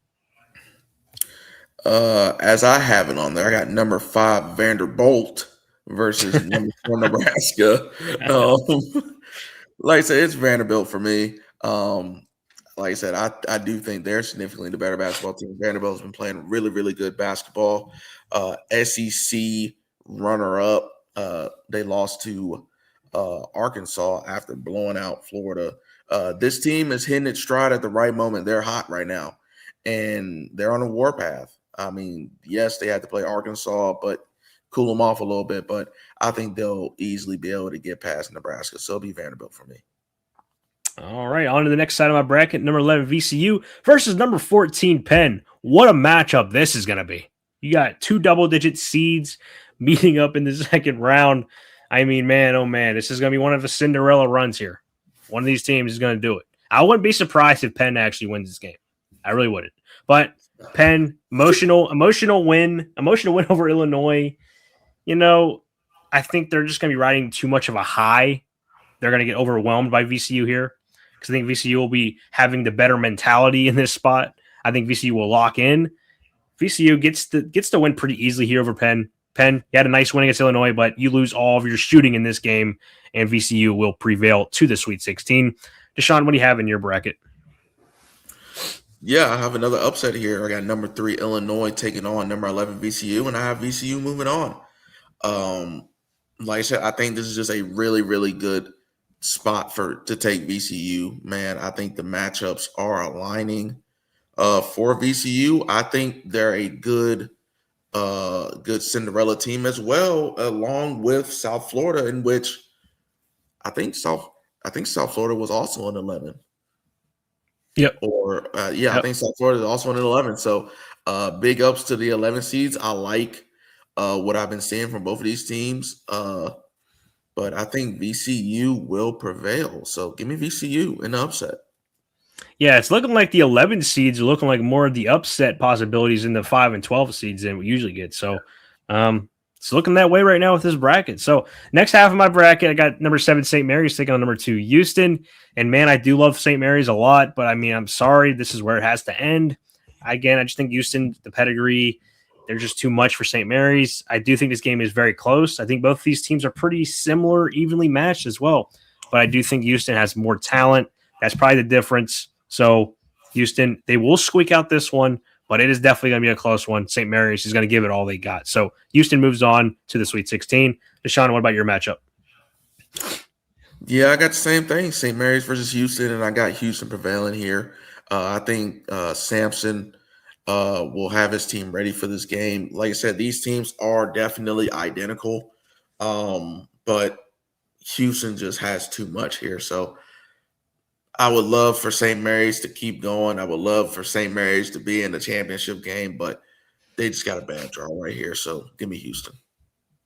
Yeah, there's a lot of good teams that I really wanted to take. They just got, bad draws, so it's really unfortunate. But that's sometimes how the bracket does shake out. So on to the next round here in the Sweet 16. For my side of the bracket, I got number 8 Clemson taking on number 5 Vanderbilt.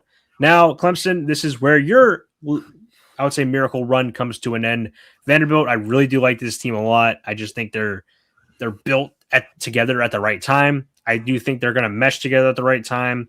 I think that they're going to continue the hot momentum that they built in the SEC tournament. And they're just going to keep building it on here in the March Madness tournament. So Vanderbilt, they will get it done here. I think it is close, but honestly, I think I wouldn't be surprised if Vanderbilt does, blow them out by like 15, 20 points. I wouldn't be surprised. So Vanderbilt, they move on to the Elite Eight here. Deshaun, what about your half? Yep, I got another upset right here. Number 1 Florida versus number 5 Vanderbilt rematch of a game in the SEC tournament in which Vanderbilt blew the doors off of Florida. I don't think that happens again, but I do think the result stays the same. Give me Vanderbilt, Florida, first number 1 seed in my bracket to go down. I think Vanderbilt is the better team, and it showed in the SEC tournament. It showed. Florida is bound to go down at some point. You already had them going down to Clemson. I just don't see it happening. But Vanderbilt, like I said, I do think they match up really, really well with Florida. And I think the same thing happened again. So give me Vanderbilt, in the 5-1 upset. All righty. Pretty agreements there with those ones, even though we had different matchups, but we're still high on Vanderbilt. So that's something for you guys to look at. Vanderbilt probably going to make a run here. So on to the next matchups here for our brackets. Another one that we both have the same matchup. Number 11 VCU taking on number 2 Houston. And man, oh man, this is my Cinderella. I chose it. I went out on a limb. VCU, they got to make a run here. I think this is a great bracket for them specifically. I think this is the best draw they could have gotten for a run like this. So if they get to this matchup here against Houston, I think Houston doesn't have offense in this game. I really don't. I just think Houston's not going to be able to score. So Houston's going to have to play defense, which they are very, very elite at. But I think VCU's shot-making ability is going to be too much for Houston. I think they are able to make some shots over this Houston defense. But again, I don't think Houston's going to be able to score points for some reason. I just feel like if these two teams meet, Houston's going to be very, very cold offensively. They don't make shots. They start, getting pressured, in the game. They tense up. They're gonna fold. VCU, They're going to have all the momentum. All the crowd's going to be on their side, pulling for them to pull off this miracle Cinderella story. VCU, they're getting the Elite Eight. They're going to beat Houston. Deshaun, what do you have for this one? Yeah, I got the same matchup, VCU and Houston, but this is just where VCU's season comes to an end. I would love to pick VCU, but like I said, just here, I think Houston is just the better team right here. I think coaching edge goes to Sampson and Houston. Player advantage goes to Houston right here. So, I mean, I would love to see VCU continue on, but I do think this is a bad matchup for VCU. So give me Houston. All right, so that sends us to the Elite Eight for the South region. So for the championship for my bracket, I have Vanderbilt taking on VCU, and the Cinderella story is going to continue. Give me VCU to move on to the Final Four. They're going to be the South region champions. I mean, come on. How can you not love a Cinderella story like VCU is going to build here? I just think this bracket sets up perfectly for them. I really like this bracket for them. One of my favorite, Cinderella brackets I think I've seen in a long time. I really like this side of the bracket. I think they got a really good draw. So VCU, they're going to make it to the Final Four as an 11 seed. Shock the world, shock the country. They're going to make it happen. So they knock off Vanderbilt. Deshaun, what about your matchup? Yeah, I got number 5 Vanderbilt versus number 2 Houston, and I got another upset. Vanderbilt moves on to the Final Four. I'm really in love with this Vanderbilt team. Like I said, since Duke Miles has came back, they've been playing like the Vanderbilt team as of early in the season, in which Vanderbilt looked like the best team in the SEC, even better than Florida. And I think it's going to show here, their offensive prowess here. I don't think Houston's going to be able to hang with Vanderbilt offensively.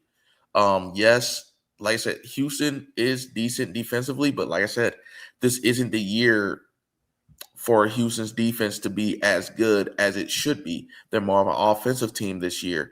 And if you're a more offensive team than a defensive team this year, you do not want to see Vanderbilt, because Vanderbilt's offense is elite. And I think it'll just be too much. So give me Vanderbilt to make it to the Final Four. All right, so that's the South region. We've covered 3 regions of the March Madness, so now that only leaves us with one more region, and that is the Midwest region. So here we go. Kicking off the Midwest region, we got game 1, number 1, Michigan, taking on number 16 seed, the winner of the first 4 game, UMBC and Howard. So my prediction is UMBC will win the first 4 game, but they're going to knock off number 1 Michigan Wolverines. They're going to do it.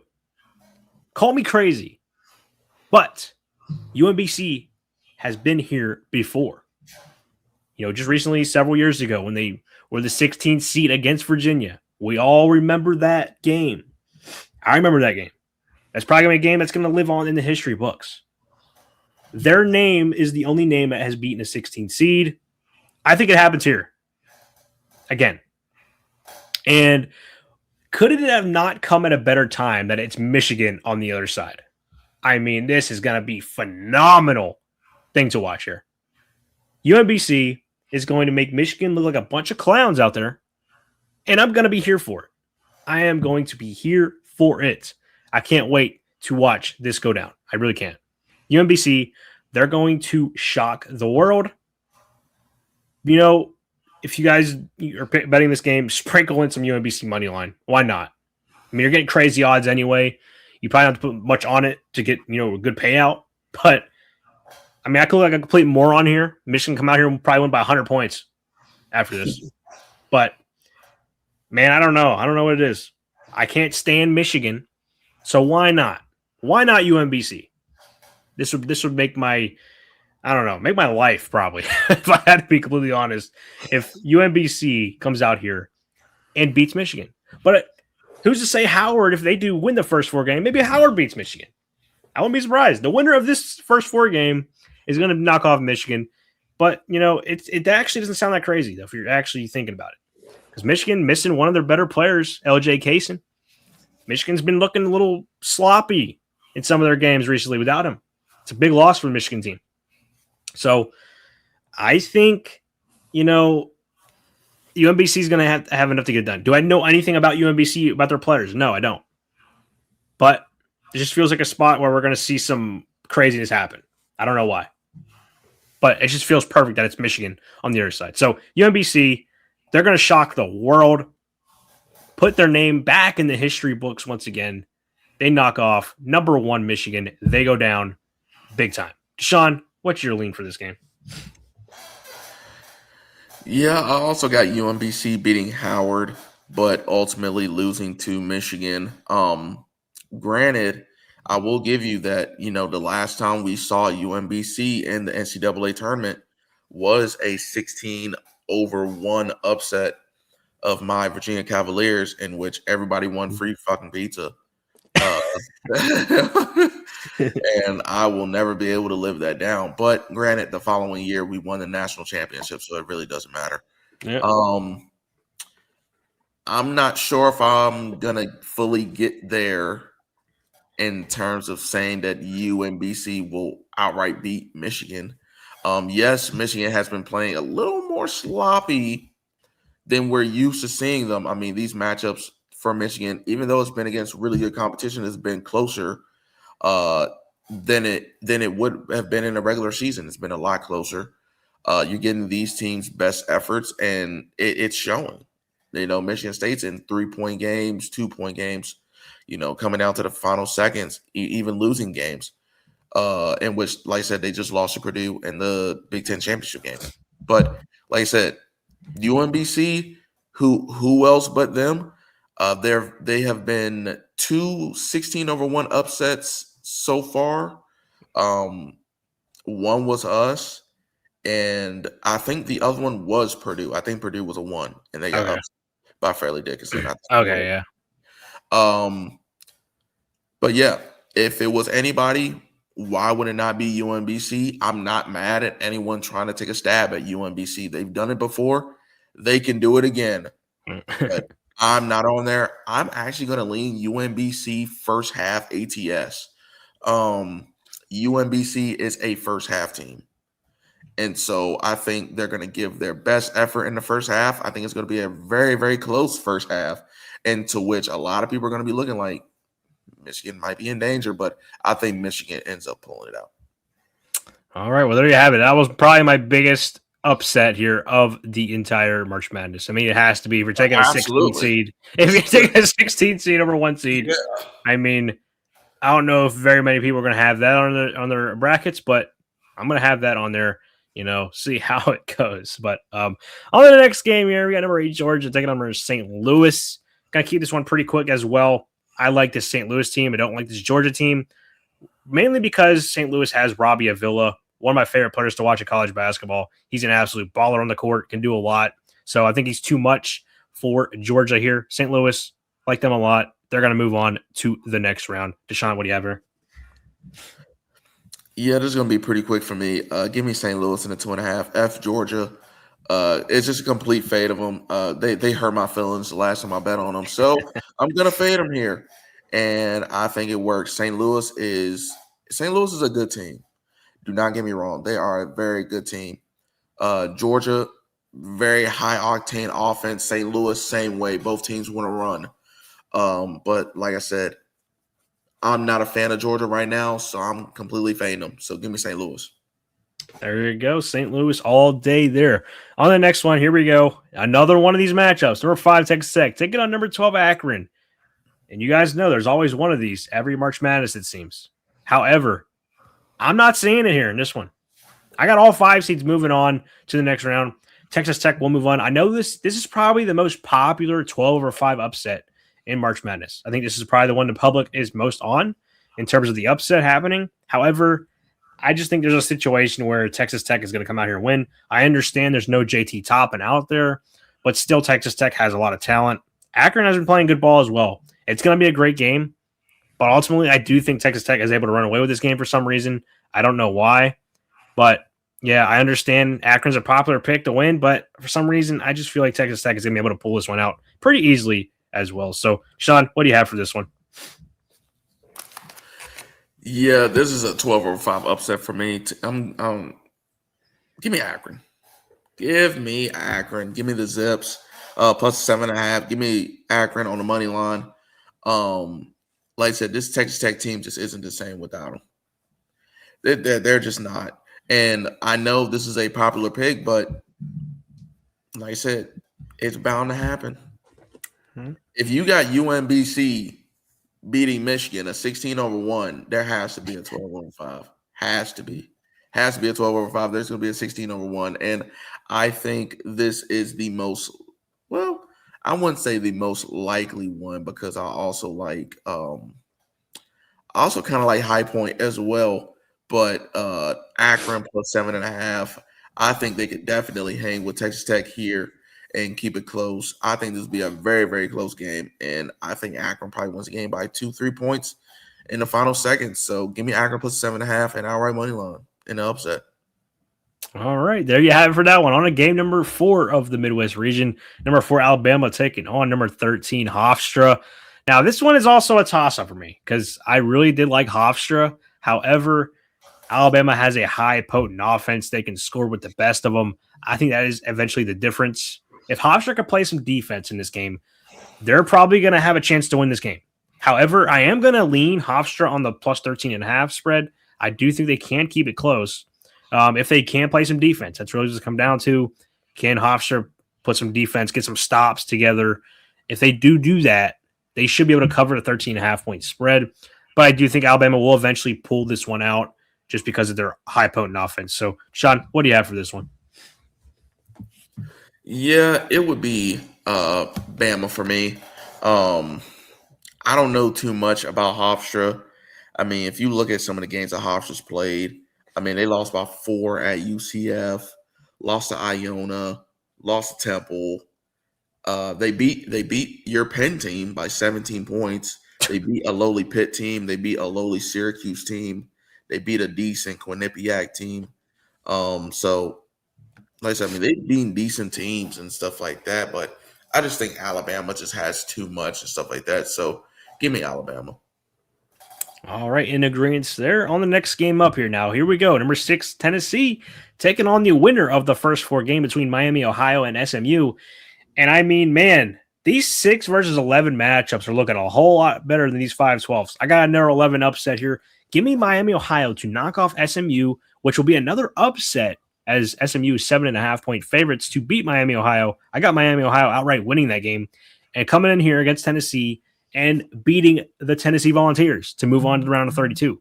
Miami, Ohio, they pulled off that miraculous season this year going undefeated, not losing a single game, 30-0. Then they got to the conference tournament and they lost right away, which was brutal.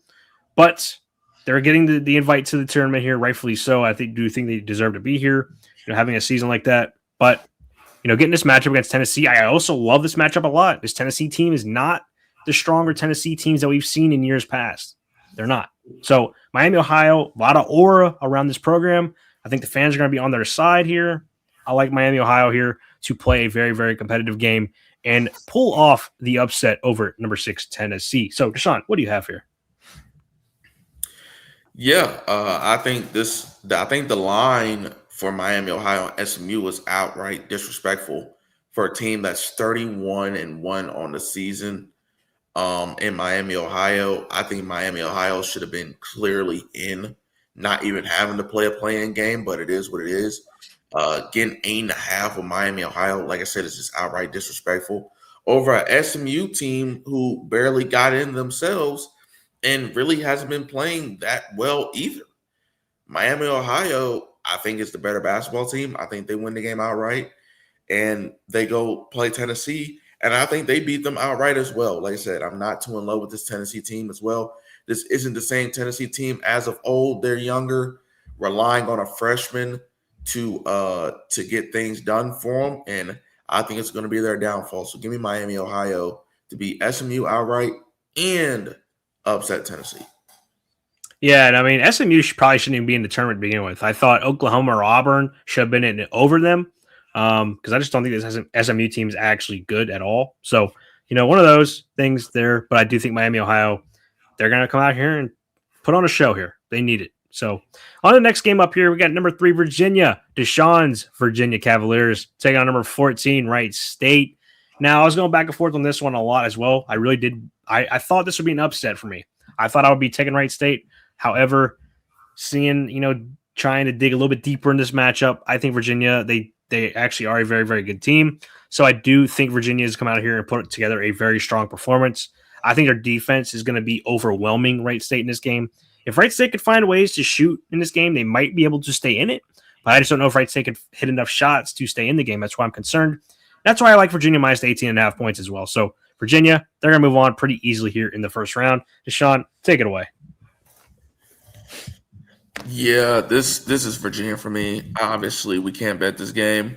If we could, I still wouldn't bet it anything ATS. I just bet Virginia on the money line. We're significantly the better basketball team here. I don't think Wright State has a chance.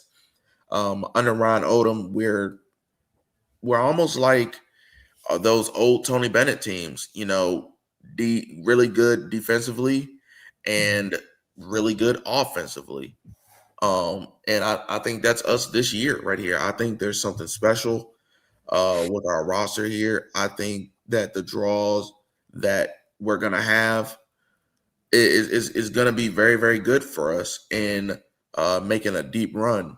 Subtle foreshadowing. Give me Virginia. I think we win this game easily. All right, on to the next one. We got game number 7. Number 7, Kentucky taking on number 10, Santa Clara. Now, this one, it really was a toss-up for me, but I'm going to lean Kentucky here minus the 4.5 just because I think they have more, of the pedigree, more of the, talent on that roster and in this program. I think they just are able to pull this one out against Santa Clara. But I wouldn't be surprised if Santa Clara does come out here and win the game outright as well. So it's one of those I'd probably stay away from. If I had to lean, Kentucky minus 4.5. Kentucky probably doesn't win the game outright. It definitely will go down to the final minutes, though, for sure. But I think Kentucky will eventually pull it out. Otiga Ogwe, best player for Kentucky. I think he's the best player on the court. It's probably the difference. I always been saying that's a theme of this video. Best players on the court, I'm going to be taking their team to win majority of the time. So Kentucky, they're going to be able to move on here. Deshaun, what do you have? Yeah, give me Santa Clara plus 3.5. Santa Clara money line. I think Santa Clara is a better basketball team. If you look at some of the wins for Santa Clara, because I think they're very underrated, they've beaten McNeese tournament team. They lost to St. Louis, which is also a tournament team, by 1 point. They've played Gonzaga tough in 2 matches. They've beaten St. Mary's twice, one in the regular season, one in the tournament. Like I said, they've played some big caliber teams here. I just think that Santa Clara can be one of those darlings as well. I really, really do. I'm not in love with this Kentucky team. They play down to their competition. They're not to be trusted, and they're not reliable either. I'm getting over a bucket with Santa Clara. Sure, why not? So give me Santa Clara plus 3.5, and I think they're the better basketball team. I'll take them on the money line as well in the 10/7 upset. All right, there you have it. Upset pick there from Deshaun. Now on to the last game here of the round of 64 Midwest region. Got number 2 Iowa State taking on number 15 Tennessee State. Now, another quick one for me. Iowa State should roll Tennessee State here. I really do like these, big favorite teams this year. I think Iowa State is going to fit that mold pretty well. I like Iowa State a lot. I think they have a really, really well-rounded team. So 25.5 points against Tennessee State. Don't really know much about Tennessee State. Don't think I need to. Iowa State's going to get it done here. I think they win by 30. Deshaun, what do you have for this one? Yeah, I wish Tennessee State was playing someone other than Iowa State. Iowa State is absolutely on a warpath right now. They're absolutely killing teams. I do think Tennessee State is a really good team, a really good 15 seed, just not for an Iowa State matchup. They've played Belmont, lost that game by 8. They played Tennessee on the road and lost by 29. For them, like I said, they're more of a second half team than a first half team. So for me, it'd be Iowa State or nothing. All right, so that is the first round all covered here for the Midwest region. On to the second round of our brackets. We're going to take a look at my half of the bracket. Here we go. Number 16, UMBC, taking on number 9, St. Louis. So as much as I would have liked to see number 16 UMBC move on, I just don't think they're going to be able to. St. Louis will prevail here in this matchup. I like Robbie Avila a ton. And really, the only reason I liked UMBC over to win was because they're playing Michigan. That was purely based off my hatred towards Michigan. So, St. Louis, they're going to get it done here for UMBC, plain and simple. Robbie Avila, cool guy. Deshaun, what do you have for this one? Yeah, I have Michigan going against St. Louis, and I have Michigan prevailing. This is just Michigan overpowering St. Louis here. Like I said, St. Louis, really, really good season. I love their team, but this is just where Michigan flexes their muscles here. So it'd be Michigan for me.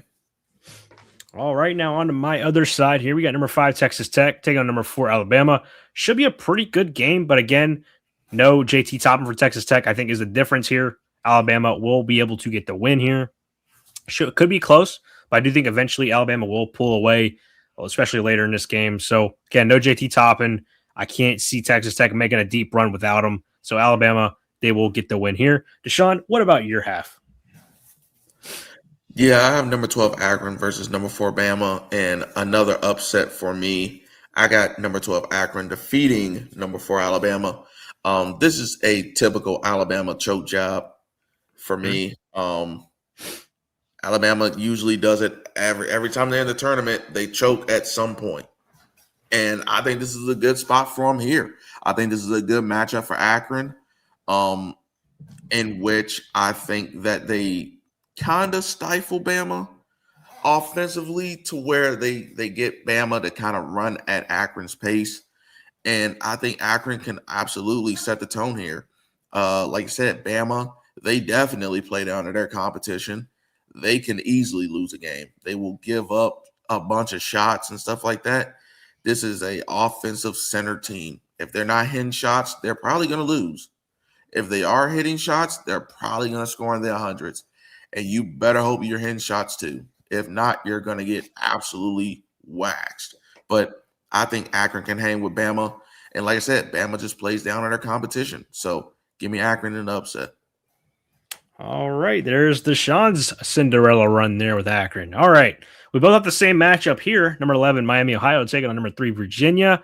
And yeah, as much as I wanted to see Miami, Ohio go on a miracle run, I just don't see it here. Virginia, I think they will make a deep run here. I have them projected to go to the Sweet 16 now. So Virginia will beat Miami, Ohio. I just think Virginia's got the better talent. But Deshaun, you can go ahead and take this one away from here. Yeah, this is tough for Miami, Ohio. Having to meet up with the greatest team of all time and, and play us, man. This is going to be a tough game for Miami, Ohio. I think we're going to be able to lock them down defensively. And like I said, we can score for anyone in the country. So I think this is a really, really good matchup for us. Like I said, I think the bracket is doing us big favors here. And I think we move on to the Sweet 16. All right, that's the last. Here's the last matchup of the round of 32. We got number 2, Iowa State. Second, number 7, Kentucky. Another one I'm not going to spend too much time on. I like Iowa State a lot. I mean, no matter who they're going to play, even if Santa Clara does win, I mean, none of these teams are going to be able to compete with them, in my opinion. Iowa State's got too much talent. I like them. They're a well-rounded team, so they're just going to overwhelm whoever they do end up playing. But I think Kentucky, that's my pick. I don't think Kentucky's able to compete with Iowa State at all. I think Iowa State actually rolls either one of these teams. But, yeah, Iowa State to the Sweet 16. Deshaun, what about you? Yeah, I'm in full agreement. I think Iowa State absolutely kills either one of these teams. For me, it's Santa Clara. Santa Clara just isn't going to be able to hang with Iowa State. They're not going to have the offensive firepower, not going to have the defensive firepower either. Like I said, Iowa State is on a warpath.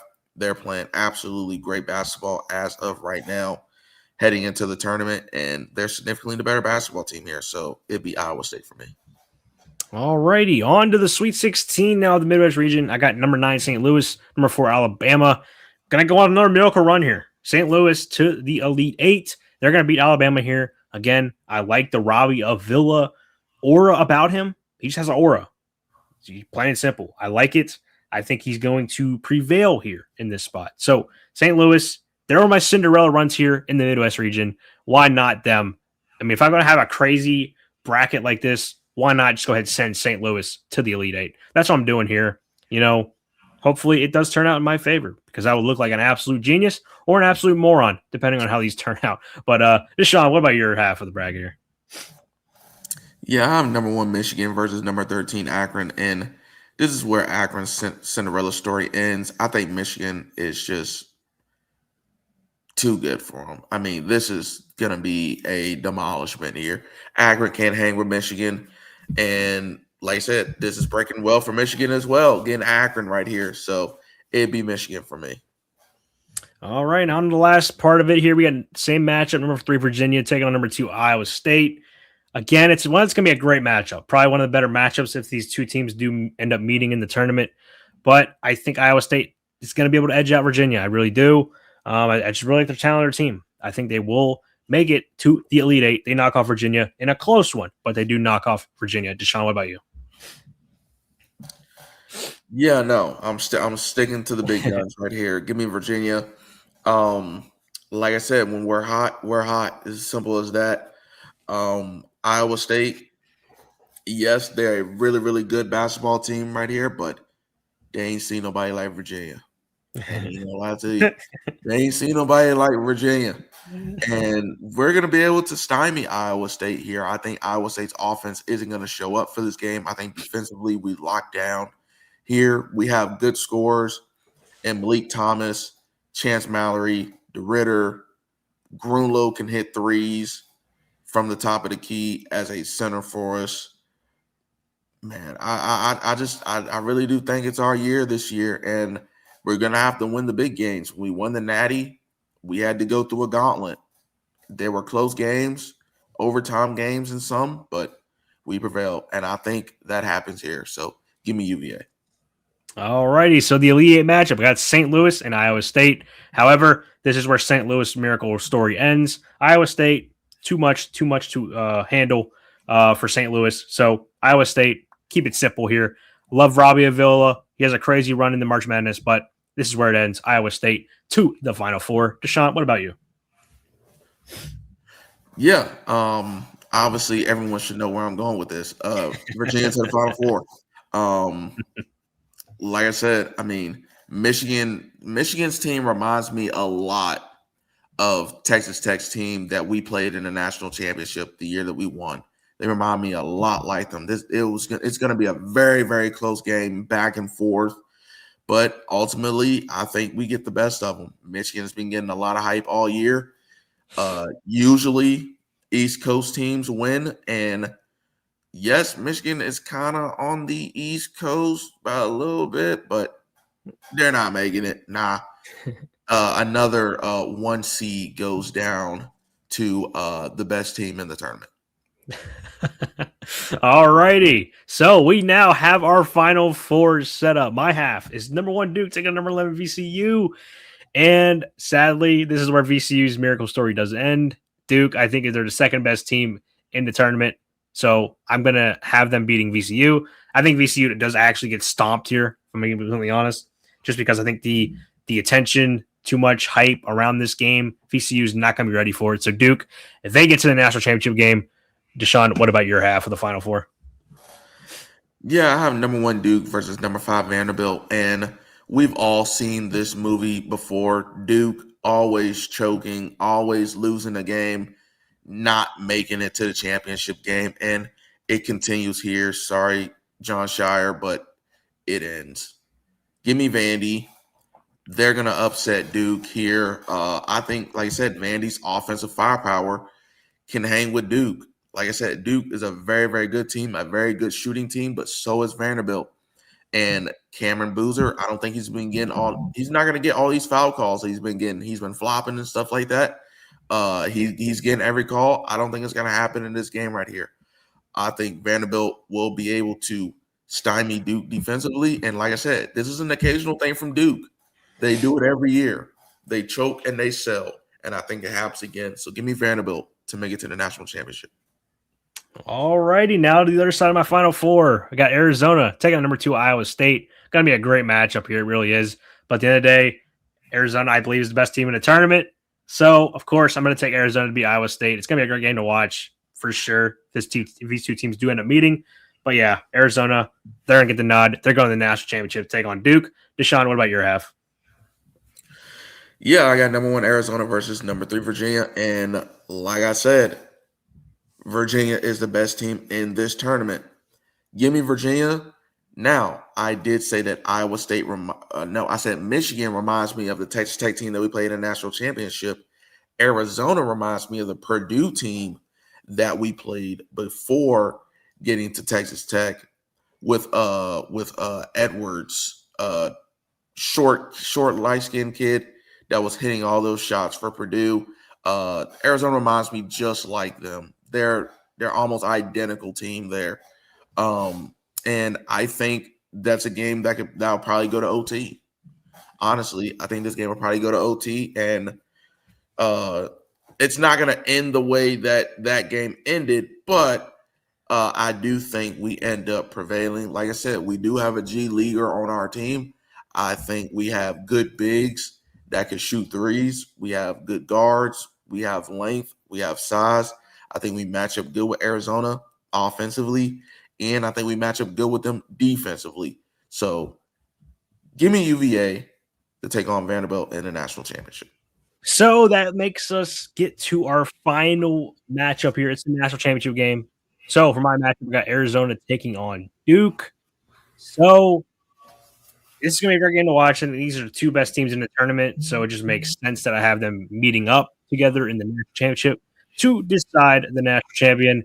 And I'm going to lean Arizona as my national champion. It makes sense. I mean, I just do think they're the best team. I really do. I think they're the most complete team. So it's gonna be a great fight. It's gonna be a great championship here if these two teams do end up meeting because I believe they're the two best teams in the tournament. So Arizona, they will be able to edge out Duke here, but it's gonna be a great game. Probably one for the ages. But Arizona, they're gonna get it done. They get a national champion. Deshaun, what about your national championship? He's talking about a game for the ages. Vanderbilt, Virginia for the Natty. Game for the ages here.